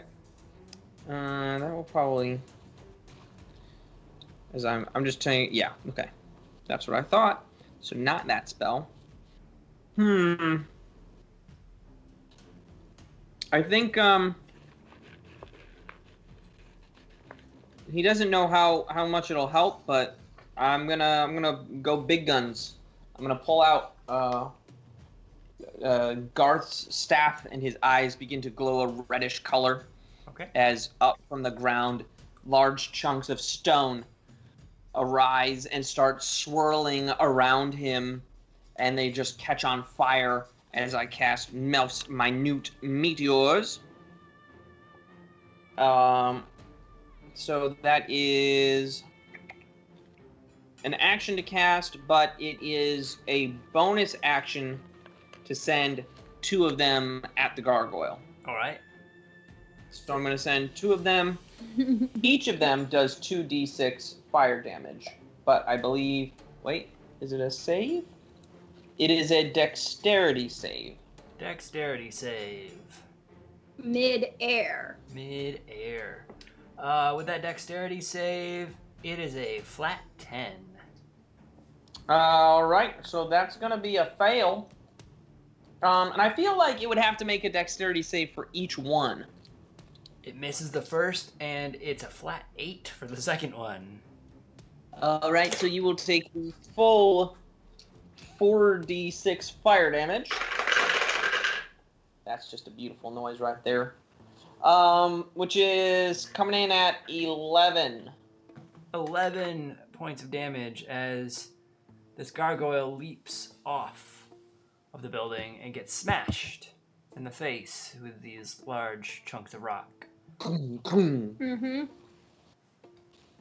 Now, it comes landing down right in front of you, Garth, and sees your glowing red eyes, and the meteors had come from you, and reaches out to slash at you, one with each claw. Shield. The first claw is a 10, but that gets shielded. Forgive me, I do not recall if shield works for your turn or for an attack. So I guess it's if I'm hit by an attack, I get to add +5. Okay. So the first one came out with a 10. So I guess, hit. yeah, that wouldn't have hit, so I guess I won't really cast it The until second, I get... the second one comes out with a 14. Oh, that wouldn't hit either, so I guess I wouldn't need to cast it. All right, there you go. By But you word were of- ready. I was ready. All right, so you just had your finger up, waiting for it, and it slices over your head twice and misses. Ari, you have your arms wrapped around the stone figure of the woman. Do you set her down or try to rush her into the home? I'm gonna keep trying to rush her in. All right. It is a 20-foot distance on mildly difficult terrain. I will let you have 3/4 of your move, so 3/4 of 30 is going to give you, what, about 22, 24 for your Yeah, total sure. movement? Get there. So you'll be able to get her right in the door frame, and Okay. you'll be standing at the house if you wish to do that. I will do that. As you drop the woman off into the doorway, you can see the husband is holding back tears and nods his head in thanks, and the little girl is crying and cheering all at the same time, and he slides the woman in, and you hear the large door shut tight, and a couple locks go across, and you hear a celebration inside. Now, it is Astro's turn, and he's looking around, and he looks up on top of the home that Ari had just placed the woman into, and he lets out a bark and kind of glows a bit, but doesn't teleport, and he is barking at something on the roof. And just as that happens, it is that gargoyle's turn, who comes sliding down the roof and jumps off over Ari's head as he doesn't see her there, and drops down in front of Valari and Astro, and he swings at Valari for a 10 on his first swing and an 18 on his second swing. You have that +5, right? Yeah, the +5 first round of neither combat. one's hit. Neither of them hit? No. Neither of them hit because of that wonderful +5 Nice. for 1 round of combat AC. Go So God sight. he slices twice and does no damage. Valari, it is your turn. Having been protected by the gods briefly, what is it that you do? Well, I already said I had my crossbow in one hand. But I want to. So, question, clarification. Would a Shadowblade sword count as a weapon? A Shadowblade sword count as a weapon? Yes. Perfect. So I'm. What is she planning? I'm excited. So I'm gonna cast Shadowblade at 3rd level. Okay. Behold the scared DM. And we're outside, right? You're outside and it's it's dark. night. Yeah, cool. So I have advantage with that. So I'm going to. How far away is it? It's right in front of you. It tried slashing you. Cool. So I'm gonna slash it back. Oh no. Okay. So let me roll this at advantage. Let's see, a 6 and a 16 plus 7 would make it a 23. A 23 to hit? Yeah. Yeah, that hits. Perfect. Plus 1 extra d8. So I'm gonna do 3 d8s damage.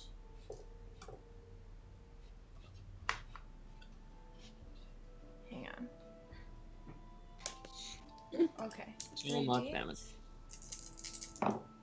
We've got an 8 and a 1 and a 3, so that's 12. 12 base. Do you add anything to it? Or is it just 12 damage there? It's just 3d8s.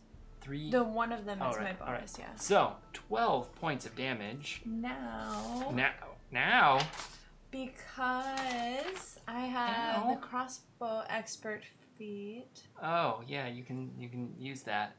I'm bonus within action. 5 feet, Uh-huh. and I don't have disadvantage with being so close because of that feat. Oh, man. And I Okay. attacked with a one-handed weapon, so I get to attack with a bonus action with my crossbow Okay. Yep. that I'm holding, which I am. Looks like she used the rules against you, Jared. So This play brought to you by the Player's Handbook and the Dungeon Master's Guide, found on Amazon and other retailers. But that was an 11 to hit. 11 to hit? Yeah. No bonuses on that? No. Okay. That does not hit. Right. Alright, so you've slashed at this thing, and the bolt that you fire off actually just ricochets off of its shoulder. Yeah. Fire away, fire away. Garth, it is back to your turn. There's a gargoyle right in front of you, Garth, and you're almost back to back with Valari right now. Well, bonus action. Gonna send another 2 meteorites at it. All right. Because why not? Why not? I didn't do those. I never rolled my portent numbers for the day. Ruh-roh. Here we go. It's Here's your been so portents. long. Okay. All right. For those that don't know, I'm a divination wizard who gets to know 2 rolls of the dice each day, and I had totally forgotten about that part of my character. You're welcome. Thank you. Let's just say the first save is a 7. Let's just say that. All right. First save's a 7. Ouch. So you'll take that hit. Yep. I'll take that hit. And then you can use the next save for whatever you want. Yay! As you Or maybe roll. whatever the dice As you roll, yeah. says, yeah. It's a 2. I'll hit you then too. Then. Yeah. I would have liked your other portent number, whatever it was. It probably was better than a 2. Yeah, but I'll hold on to it. So you'll take. Oh, you gonna take 18 Nice. points of damage. Kaboom. 2 more And- meteors smash into Yeah. this thing, causing 18 points of damage. Also, what? Also, that was just my bonus. That was action. just your bonus action. All right. So, you know what? We don't really have time to mess around. A chunk of this wonderful roof has just Oh no! Oh wow! Okay, no, catapult is totally forgot about that. So we broke the game earlier. Sorry, it's been too long since I played this guy. Yeah. Because catapult is not a ranged spell attack. What? It is a dex save, Oh. right? I Well, forgot It none is, of my it is. spells have ranged spell attacks. All good. We played it and it was fun. It was fun. So I'm going to use the one that does have a ranged spell attack, and that's called Firebolt. Okay. And you know what? Let's just make it a natural 20. Thank you, Twitch gods and goddesses, doing battle for who's supreme. Nathan's got a bunch of these nat 20s sitting around. Yeah. I believe That's Valari right. might still have Why one not? too. So that's a base damage on this cantrip of 20. Base damage on a cantrip of 20. Okay. Okay. We're only going to add another 5. So 25, though, Only. on a cantrip. Pretty darn good. That ain't bad. Pretty darn good. So this gargoyle in front of you, as you've smashed it now quite a few times with Melf's minute meteors and now Firebolt, you see a bunch of cracks throughout its body, and flame just kind of catches in some of those. It is far past what one would consider this to be bleeding, but smashed up, I guess, is what you'd say here. It is this gargoyle's turn to seek revenge, so it claws out and then tries to bite you. You who? Garth. Garth. Oh, I thought we were talking about You the chocolate will. beverage. You got him No, he just excited. said I was you, like, I heard and I you. was like, who is you? No, sorry. The first with the claw is an 8 to hit, and then the second with the bite is a 22 to hit. Oh, man. All right, you go and bite me. And with that bite, it does 8 points of damage, I'm a Ouch. piranha. of piercing damage. So it lashes out and bites into your shoulder or upper arm. And gets a nice little chomp in there. Ari, Yeah, that's an ouch. that is a little Yeah. bit of an ouch. Ari, you turn around after delivering this stone woman safely to her home, and you see there's a gargoyle that is in front of Valari and one that is biting onto Garth's arm. Are they both about the same distance away from me? The gargoyle that's in front of Valari is about 15 feet out. The other gargoyle is about 25 feet out and kind of behind Valari and her gargoyle friend. Okay. Then I'm going to. If he's getting chomped on, I have a belt on me, and I'm gonna turn the dial Mm-hmm. on my belt Okay.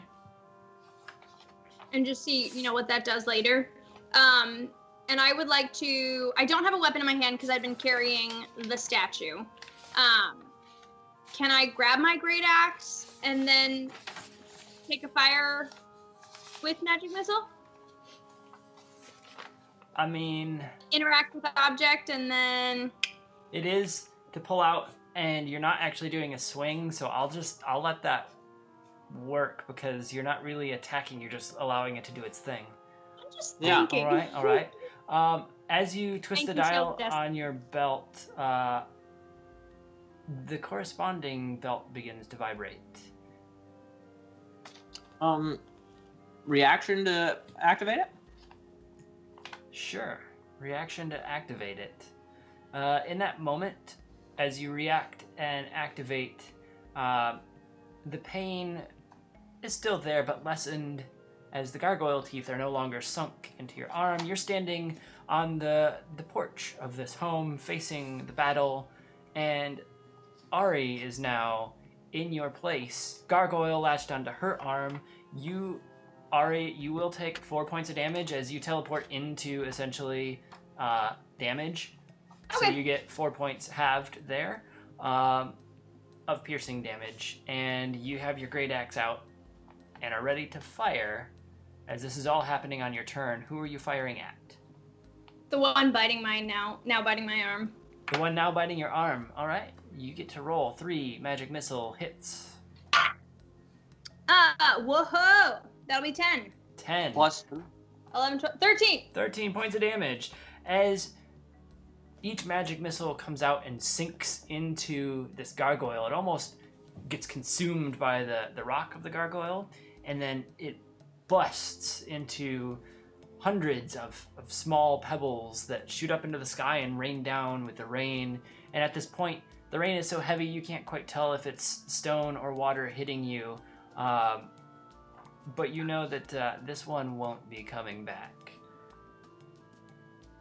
Astro is standing next to Valari and was barking at the one that had jumped down in front of her. So he jumps up and tries to latch on to an arm to pull it back out of the way that's swinging at Valari. And he nat 20s. He's Hey, the, good job, Jared. He's the The goodest character boy. playing. Astro is. My helper puppy does a base of 7 damage plus 4 more. So he does 11 points of damage grabbing onto the arm of this gargoyle. I like when I get to roll that 20. Until I actually get full control of him, then he's not yours anymore. Then he's not yours anymore. The gargoyle that has been bitten at is still swiping at Valari and is now at disadvantage as one arm is back. And 14 to hit. At me? At you, Valari. 14 to hit. So here's the thing. I don't always make the clearest notes. So my armor class is 14 and it says +2 for my armband. So I don't know if that means 16. I don't know if the 14 includes. It means 16. You were at 14 earlier. He knows my notes better Yep. than I do. And the second is 15. Okay, so he swats at you twice and doesn't get anything. If you guys want to see some fun and you become the hype boss, you can give me a nat 20. That was my favorite voice you've done. Valari, it's His your turn. normal sad voice. My normal sad voice. Valari, it's your turn. That's my favorite I'm voice. DM. It was funny. Okay. Well, my Shadow Blade is still good. Your Shadow Blade is still and good. the gargoyle is still in front of me. And the gargoyle is still in front of you. So I'm gonna swing that level 3 Shadow Blade Swing that level 3 Shadow Blade. at advantage. Go. Wing, bada, bada, bada, bada. That's leaning. Reroll it. Ha. Oh. I don't even need to see that one because that's a 25 to hit. It's not a nat 20, but it's a 25 to hit. So it does hit. Please roll your damage. Well, let's I love the moment. Oh. Oh. Yeah. That's what happens. 6, 8, 16. 16 points of damage. Yes, sir. Alright. Anything else that you do? Yeah, how does he look though? He's all nice and cracky as well. Stoned. Cool. So I'm gonna just fire another bolt into this guy. You're gonna fire another bolt because that thing ignores loading quality as well with that feat. Oh no! I'm not gonna. How much is it total? It's a 3 plus a 5, so it's an 8. It's an 8. Nope, that one does ricochet off of him as well. I know. And as you're having this fighting, the ground tremors, and between the group of you and the man carrying his groceries home, a giant four-armed gargoyle drops in and stares you down and raises up 2 of his fists and makes claws of the other 2 and lets out an inhuman screeching roar, which I will not attempt to emulate. Is his name 2020? What? No. Mm-hmm. They get it. Okay. Garth, it is your turn. I'll explain it to you later. Garth. Because there's no like giant chasms nearby, right? No. Just wanted to make sure. The one that Garth had been fighting is now gone. Gone. Disintegrated. Yep. So he's going to use his bonus action to fire the last 2 meteors at this new biggin, Okay. who will have to make a dex save. Yep, 2 dex saves. He's about 40-ish feet out from you. 2 dex saves. All right. Yeah, that's a flat 10 and a flat 12. Both miss, so let me roll my 4d6. It sounds like more than 4. Oh gosh. So that's 19 points of damage. Right there. Okay. And then, now that I have all of those beautiful meteors are now gone, Garth's gonna say, "I've got this one," and he's going to, you're gonna kind of see him like crack his neck, and then all of a sudden, like his arms start bulging as he steps out from underneath the awning of this house and transforms into a giant ape. All right. And he's gonna like step up towards this big guy and just go roaring right back at him, because I think he might be a little bit taller than him now too. Yeah, you're about the same size. This one is considered large. Okay. So, yeah. Nice. You did Cool. just ruin your nicely tailored outfit, though. My outfit polymorphs with me. Oh, Everything okay. polymorphs into me. So my outfit's totally fine. I think Totally the fine. important question we all need to know is the color of the ape. The color of the ape? Yeah. It actually kind of matches the bluishness of his wizard's Oh. robes. So, not grape ape. Not grape ape. No. No, but it's if you're playing Smash Brothers and you're on the blue team as Donkey Kong. There you go. There you go. Ari, it is your turn. Yeah, he said he got it, so I'm gonna fire another magic missile at the other gargoyle. So you'll turn and you'll be shoulder to shoulder with Valari at this point. Exactly. Fire your magic missiles. Well, that one wasn't. Oh, okay. 11. Perfect. 10 more than you needed. And that was one action. For my second, I'll swing. You can swing, but as you had fired those magic missile, that was 10 more than you needed. Oh! So you can swing Okay. into the explosion that happens as you again sink magic missiles into this one, and it pops in front of you and Valari. Astro turns and faces the new beast and kind of backs up against Valari's feet just a little bit, as this thing is much larger and a bit scarier, and he looks up to her. Oh, he's fought a dragon. But the dragon wasn't stone.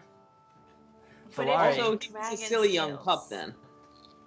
Valari, you may show him what to do. Remind me how long a round of battle is? A single round is 6 seconds. Oh, okay, cool. So I'm gonna throw my Shadow Blade.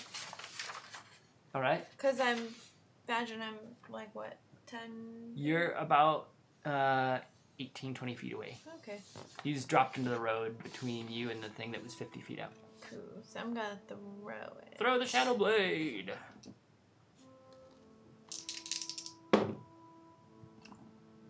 That is a 22.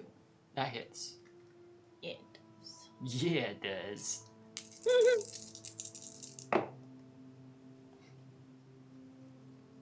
8, 9, 17. 17 points of damage. As you throw the Shadow Blade, it flies swiftly through the air and lodges into about the lower midsection of this creature, and does 17 points of damage. Does it still count? Oh, it is a one-handed weapon. Perfect. So, yeah, I am going to Fire my crossbow. Fire your crossbow. You can't recall your shadow blade for your bonus action if that's what you're expecting. I don't have to use a bonus action to recall it. It comes back. What? Right? It. What? What? DM is checking rules Jared's like- frantically. Jared's like, Yeah, well, It hold doesn't up. say anything Hold up. about having to. You're doing too many recall things it. here. You broke the game in too many ways. Not standing for it. I mean, it's probably true. Let me This get the- game favors the players. Let me get the right book, and I'll tell Um, you. Sorry, the definitions I'm given are so much shorter. You can use a bonus action to cause a sword to reappear in your hand if it's dropped or thrown. BA Baracus. Bonus action. BA. Oh. Nailed it. Nailed it. It's the second paragraph in that, if it's laid out the same. Yeah, no, I see it. Okay. Because it dissipates, and then I have to Yep. recall it. So you can choose to do more damage now and try and fire, and pick the thing up in your bonus action next turn, and then throw it again. No, you know or- what? I'm just going to do something different then. I am going to use... Sorry, I'm Is it a using- bonus action? I'm going to use my... Hang on, I need to read these character sheets super in depth again, because there's Mhm. things that I'm not sure that I'm aware of that I need to stop. There's We're one. gonna stop them. We're gonna stop Yes, them. because I have meta magic, which I can quicken. Yep. Yep. Okay, you can quicken. Yep, by using some meta magic. What are you quickening? Now that he You're hears quickening. it. Yeah. I know what you're doing. Quicken my spell to a bonus action, and then I can use a cantrip called Firebolt. Okay. And Have you used your nat 20 yet? No, I was Hmm. thinking I'm debating. If you look at the time in the big guy, this is probably a good chance. What time is it? That was a good hint. Okay. Okay. There's if I one other have spell to. I like to save my nat I mean, 20s you for. can save it, but who knows? We get back around. Because I'm a know. giant ape right now. Alright, fine. Peer pressure. I'll use it. Peer pressure. Who knows? You might do the most amount of damage here. So- 180, whatever. So, it does a base of 20, Yep. and then I roll 2d10s. Wow. Man. That's impressive for a cantrip. Which is another 10, so that's 30 points of damage. You just Which did. makes you just did losing the 47. shadow blade not too small. You just did 47 in your turn. Like, not too sad. Not hitting with criticals. And I used...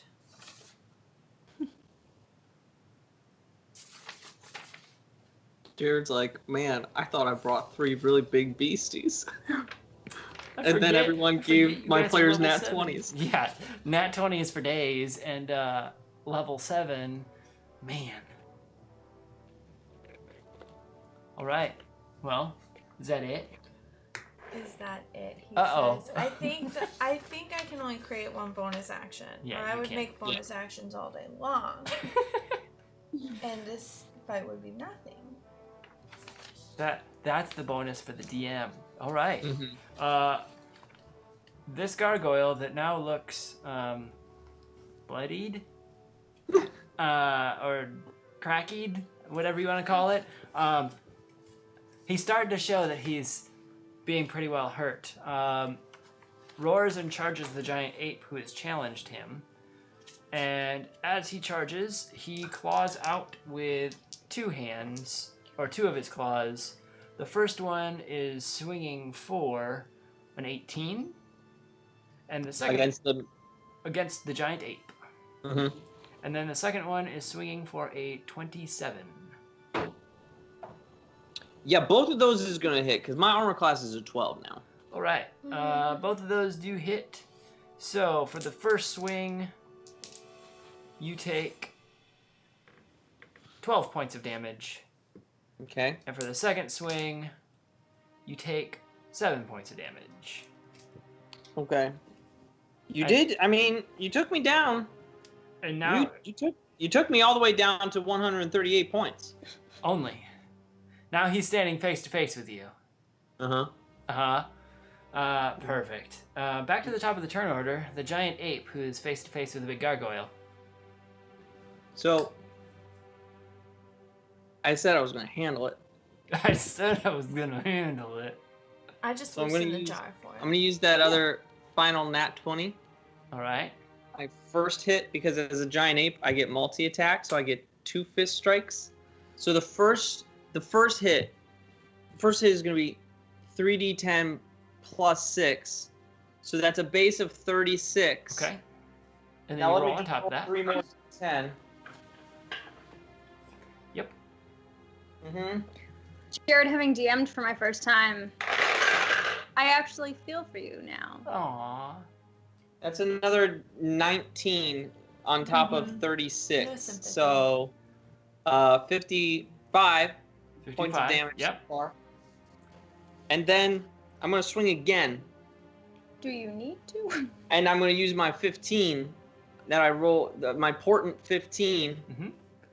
So that'll be plus 9. So that's 24 to hit. Yep. Yep. Bless you. And then let me just roll those 3d10 again. That's going to be another 24 points of damage. 24 points plus your 55, totaling out to 79. Awesome. You know that moment in Super Smash Brothers where Donkey Kong kind of like swings his arm and powers up and then just goes, whoa! We've been playing lots of.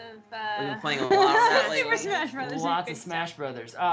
Now, as Donkey Kong does that, what normally doesn't happen is his knuckles get bloody. You smash this thing twice, but you realize that it is stone, so your knuckles bloody up a little bit. No damage to you, but just so you're aware of, in the rain, how it is. The flavor, the pain, the damage here. Thank you for the resubs and the follows coming in. Keep it going. There may still be one more Nat 20 to be had in the next little bit. It's possible. It's possible at this rate. It is Ari's turn, and there is the giant ape engaged in combat with a giant. There's still a thing. It's still a Wow. thing. Okay. It's still there. It's Wow. alive. Um, It's nice and crackled right now, but How far away is it? it is from you about 20 feet. Okay. I'll run up and join the fun. You could use a charge then, right? Yeah, I can. Remembering Yeah. things. I'm gonna charge. And I'm Oh, if you take the dash action. yeah, I'll take the dash action. Then I get my bonus. It's a bonus attack instead of my 2. Okay. All right. Swinging. Did you invoke anything with your charge for? I believe it has what, a knockback or a knockdown, correct? Yeah, I was going for a +5 damage. Okay, cool. But I don't know that this one's gonna hit. It's 14. 14 total. Mm-hmm. It does not hit. Okay. But I'm there. So you rush up and you swing, and it does not hit. Okay. Astro gets the picture here, and he charges forward and teleports and lands right on the shoulder of this gargoyle and tries to bite at the horns coming off of its head. And he does hit and lands 3 points of damage on the gargoyle. Aw. Valari, it's back to you. This thing is still up, And I don't have my Shadow Blades. which you I'd can have to- recall for a bonus action. I can recall it, or Yeah. I'd have to recast it. You can recall it. It's still around. You haven't lost it. You can recall it until it's gone away. And that stays around for what, a I minute? saved the spell slot, so I should just do that. Plus, it has advantage. Yeah? Yeah, I'll just recall it for the. I'll go ahead and use the bonus action and recall it. And then, Throw it again. Yeah. There you go. Oh no. Just gonna recall it and hold it. Yeah, yeah. Twirl it in the air. Yeah. 13? 13 does Wait. not. What? It's a 15. 15 does Sorry, not hit. No. I added the wrong number. As you throw it, it bounces off and drops to the ground between. And I get mad, You get mad. annoyed. All right. Pocket watch. But I casted. Okay, All so right. you dropped the ball. My wild magic should have surged a while ago. It should have. I'm sorry. I don't always keep all of these things at the top of mind. I was like, Gosh, Jared, why aren't you signaling tracking you. her character more? Call it out. If you believe your character would surge, do it. I don't like doing it. I know. All right, we have a Yeah. wild magic table I've got to pull up. It's been a while since I've seen this one. rolled Unicorn. 2%. Unicorn. 2% die? Unicorn. Your darker one is your 10 Okay. space, and your lighter one is your 1 space. Okay, so 63. All right, wild magic table. We have a modified wild magic table and modified rules. I believe we've shared it in the past, but if not, you can hop on our Discord and ask, and we will definitely share that again. 63. Yeah. He's happy. For the next minute, loves you must shout when you speak. So now Yes. Valari is angry and she must shout, even if it's the nicest thing ever. Valari, Yeah. you feel this well up inside of you, and you just feel it as anger. And you've experienced this one in the past, and you just let it slide. Penguin Witch Doctor was pulling for the feather beard. The feathered So- beard is a good one. I hate the feather beard. It is the gargoyle's turn, and it swings again at the ape in front of it with an 8 for the first one and a nat 20 for the second one. Oh, all right. You got me So- with that 20. The first one totally misses, and the second one is a 12 base with 7 more, so 19 points of damage as it claws with full ferocity and does a minor scrape, I guess, on the amount of health your giant ape has. Yep. Giant ape, what is it you do? Well, actually, it's interesting that you say that. Now, what is this guy made of? Stone? What's another word for stone? Rock. Okay. So, can I throw him? Pebble. Pebble. Because Pebble. because according to this, I can chuck a rock and do 7d6 plus 6. So could I just pick him up and throw him at the ground? You'd have to probably do a strength check, right? Yeah, I would do a strength check, but I think that's a This, pretty big number. he's probably more like a boulder. I mean, I am technically, so you said that guy's a large creature. I'm a huge creature. So it is still smaller than me. Yep, do a strength check, and because of the size difference, it's a lower bar than one would expect. Okay. Come on. I used up all my Yeah, too bad points. you used up all You your nat have to 20s. use this. All 3 of them. Come on. I call scissors. Ah! Okay, that won't work. He just hugs him. What is your Even number? with my strength being a +6, I rolled a 3. The dice have said Oh. it's not a part of the story.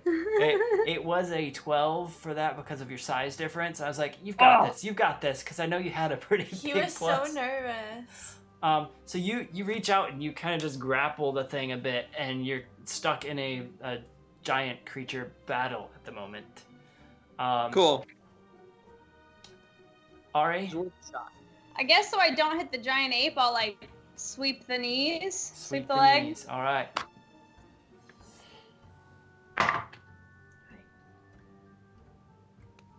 Okay, so that's a 13 for the first hit, Okay. which doesn't. Come on. Okay, there we go. It's a 17 on the die, plus 7. All right. So, Hits. hit? Okay. Oh yeah, it hits. Oh, good.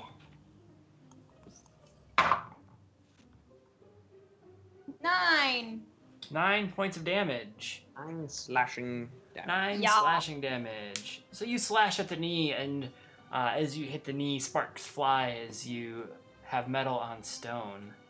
Astro is still on the back of this thing and bites again at the horns and misses. We're back down to Valari. I'm just gonna stick with my blade because I don't have to burn another spell slot. All right. You recall the blade and you throw it again. What are you going to do? Wait, sorry, I didn't catch that. Not anything, apparently. I was waiting for the yell. How big was your biggest? It was an 8. It was literally the same thing I rolled last time. So it would have been a 15. Your anger Is that a grows thing? even So- further. Please roll. Mm-hmm. Oh. You reminded him. Now he's gonna do it. I'm gonna do it. It's gonna be made up for. Earlier. It's gonna be made up for. Roll them He was D100 like mad that he forgot. percentiles. Is the Unicorn. zero the 10? No, the 0 is the 0. 0, 0, yep. So 4. 4. 4%. Oh, wow. Yeah, you feel a steadiness that you believe your attacks or usage of anything against someone that requires a saving throw will hit. You'll be guaranteed. Wow. Wait, my attack will be guaranteed if they'll fail the saving throw? Yeah, you believe you'll get past a save Huh. for the next little while. That's nice. Except I don't ever throw anything that has saving throws. The gargoyle swings out. It's true, you don't have a feather beard. The gargoyle swings out again, and it is a 11 and a 14 to hit. So I believe one hits. The 14 will hit.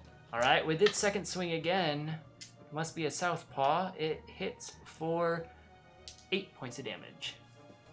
All right. Hey, you're chipping away. I'm down Chipping to 121 with this monkey form. We'll get there, and it is now your turn. I think. Are you going to attempt another throw? I mean, I really want to, but Do trying it once just seems like it. I was like, it's I'm just not raining. as It's confident. raining. Your monkey paws slipped. Yeah. So I'm just gonna smack him again, All 2 right. times, hopefully. 2 times. Here we go. One will hit for a 25, but Hits. the other one's only a 14. All right, that one misses. So only one of those hits. I gotta start printing off my giant monkey sheet. 3d10. All Is that right. a giant sheet of monkeys? Mm-hmm. 19 points of bludgeoning damage. All right. You come with an uppercut and you smash into the jaw of this thing with a hit that you believed would have finished it off, but it's still standing. I'm still standing. And it's Ari's turn. Two strikes. Wow, this is again what I rolled last time. One is going to be a 14, which doesn't hit. The other is again a 24, which will be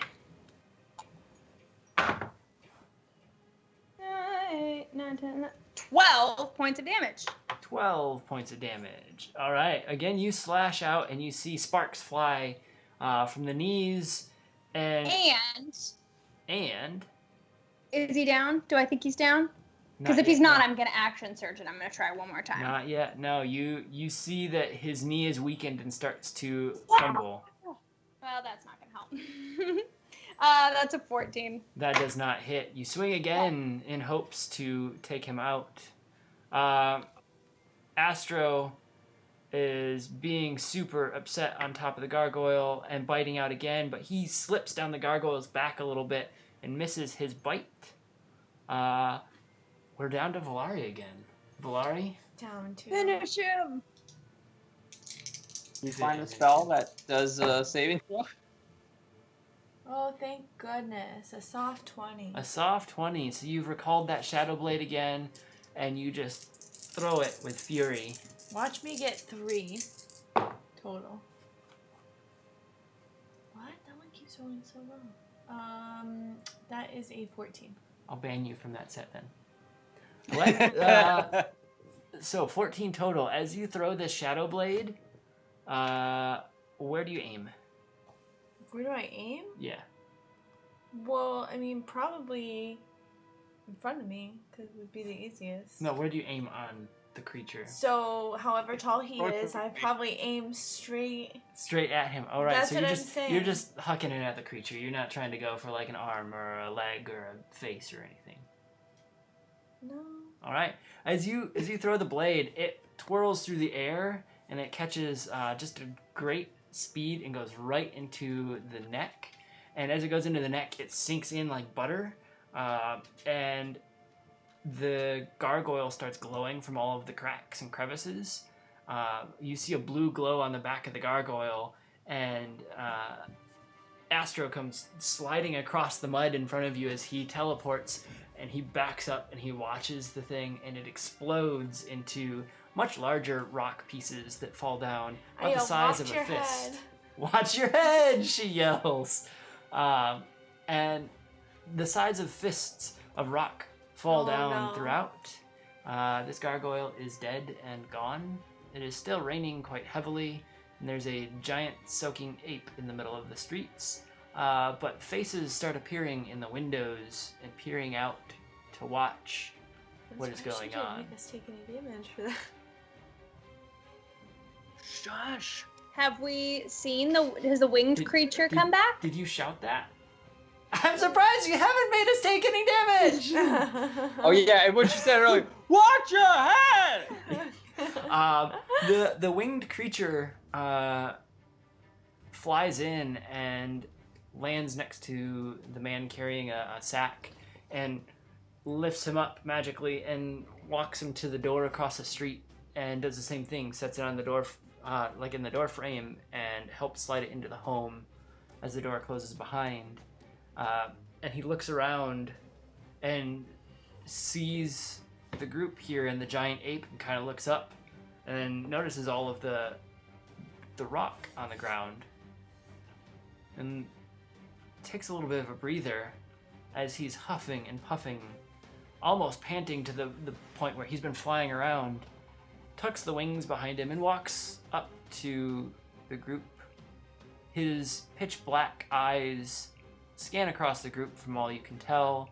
His silvery skin and dark hair, drenched in the rain, looks around. Well, it seems that you've dispatched of these things. Teamwork. I mean, obviously. Hello, friend.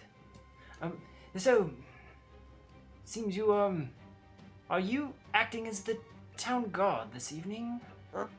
Well, they were turned to stone. Yes, So- the frantic bell ringing. That's why I've emerged. Emerged from where? See, I lived on another plane in the Underdark, and I pull out the letter. And I hold it under my coat so that it doesn't get wet. Wait, I found this letter about the other planes, and they're coming together, and things are gonna be bad. Do you know about this? that's what we've been hunting. It's one of many letters, and I've just been sworn as a protector of this town from things that have crept through over the years, but it seems much bigger is happening to the north of here. Yeah, that's where we're going. I wish you the best, as what I deal with here will not go away anytime soon.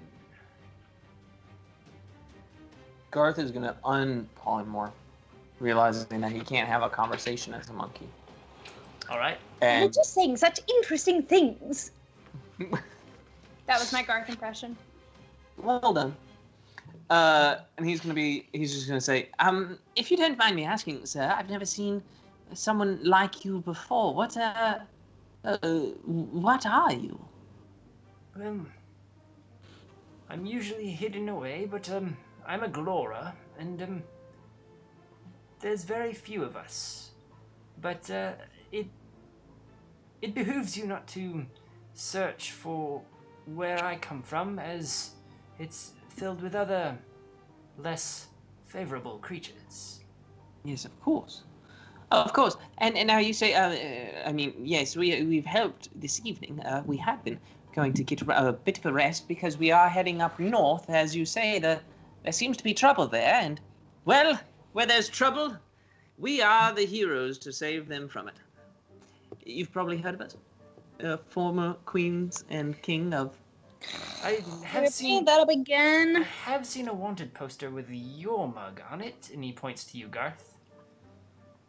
Wait, I me? told you it wasn't just me. And it says was you, that one? it says that you are aiding someone who abandoned post. Well, she abandoned the post. I didn't aid her. Anyways, thank you for your help.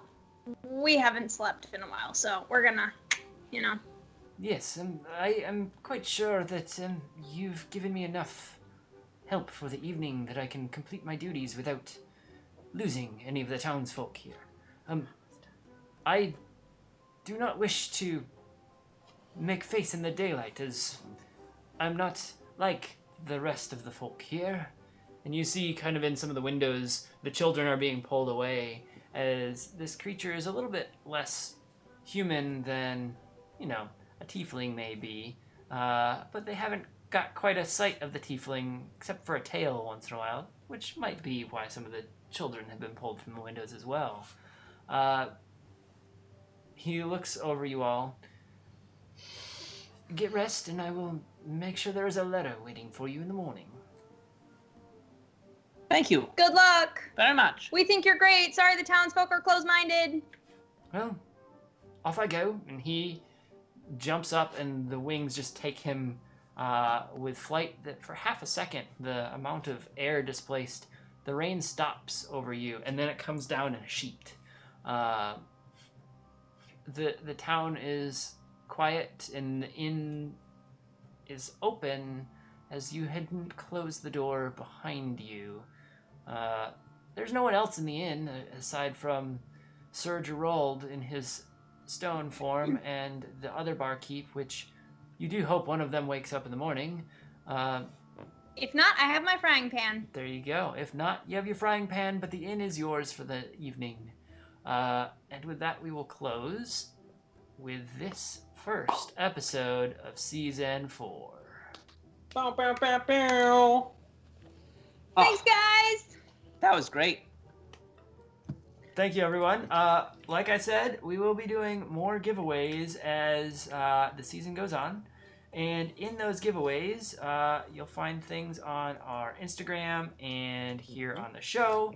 And with that, we tend to go somewhere between now and about 45 minutes from now. We're ending a little early this evening, but do make time as we go along, because sometimes the story just gets really good.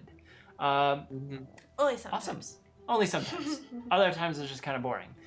With that, we are going to raid and get you guys off onto another channel that we quite enjoy. Dad is streaming tonight. That is streaming. I think that's a great idea, Penguin Witch Doctor. Boom, boom, We boom, are going to raid the DAT network, so I'm going to trigger this, Guys. and hopefully it starts our raid. There it goes. Thank you to Blacksmith Craft Dice. Thank you to Caffeinated Cobalt. Thank you to Critical Treasures for everything. Lauren's got to get going, but we just want to say thank you to all of you who followed, subscribed, liked, everything. This has been a blast. It has. We will see you again. Watch our Instagram for our next episode. It'll be in 2 weeks, I believe. See you then, everybody.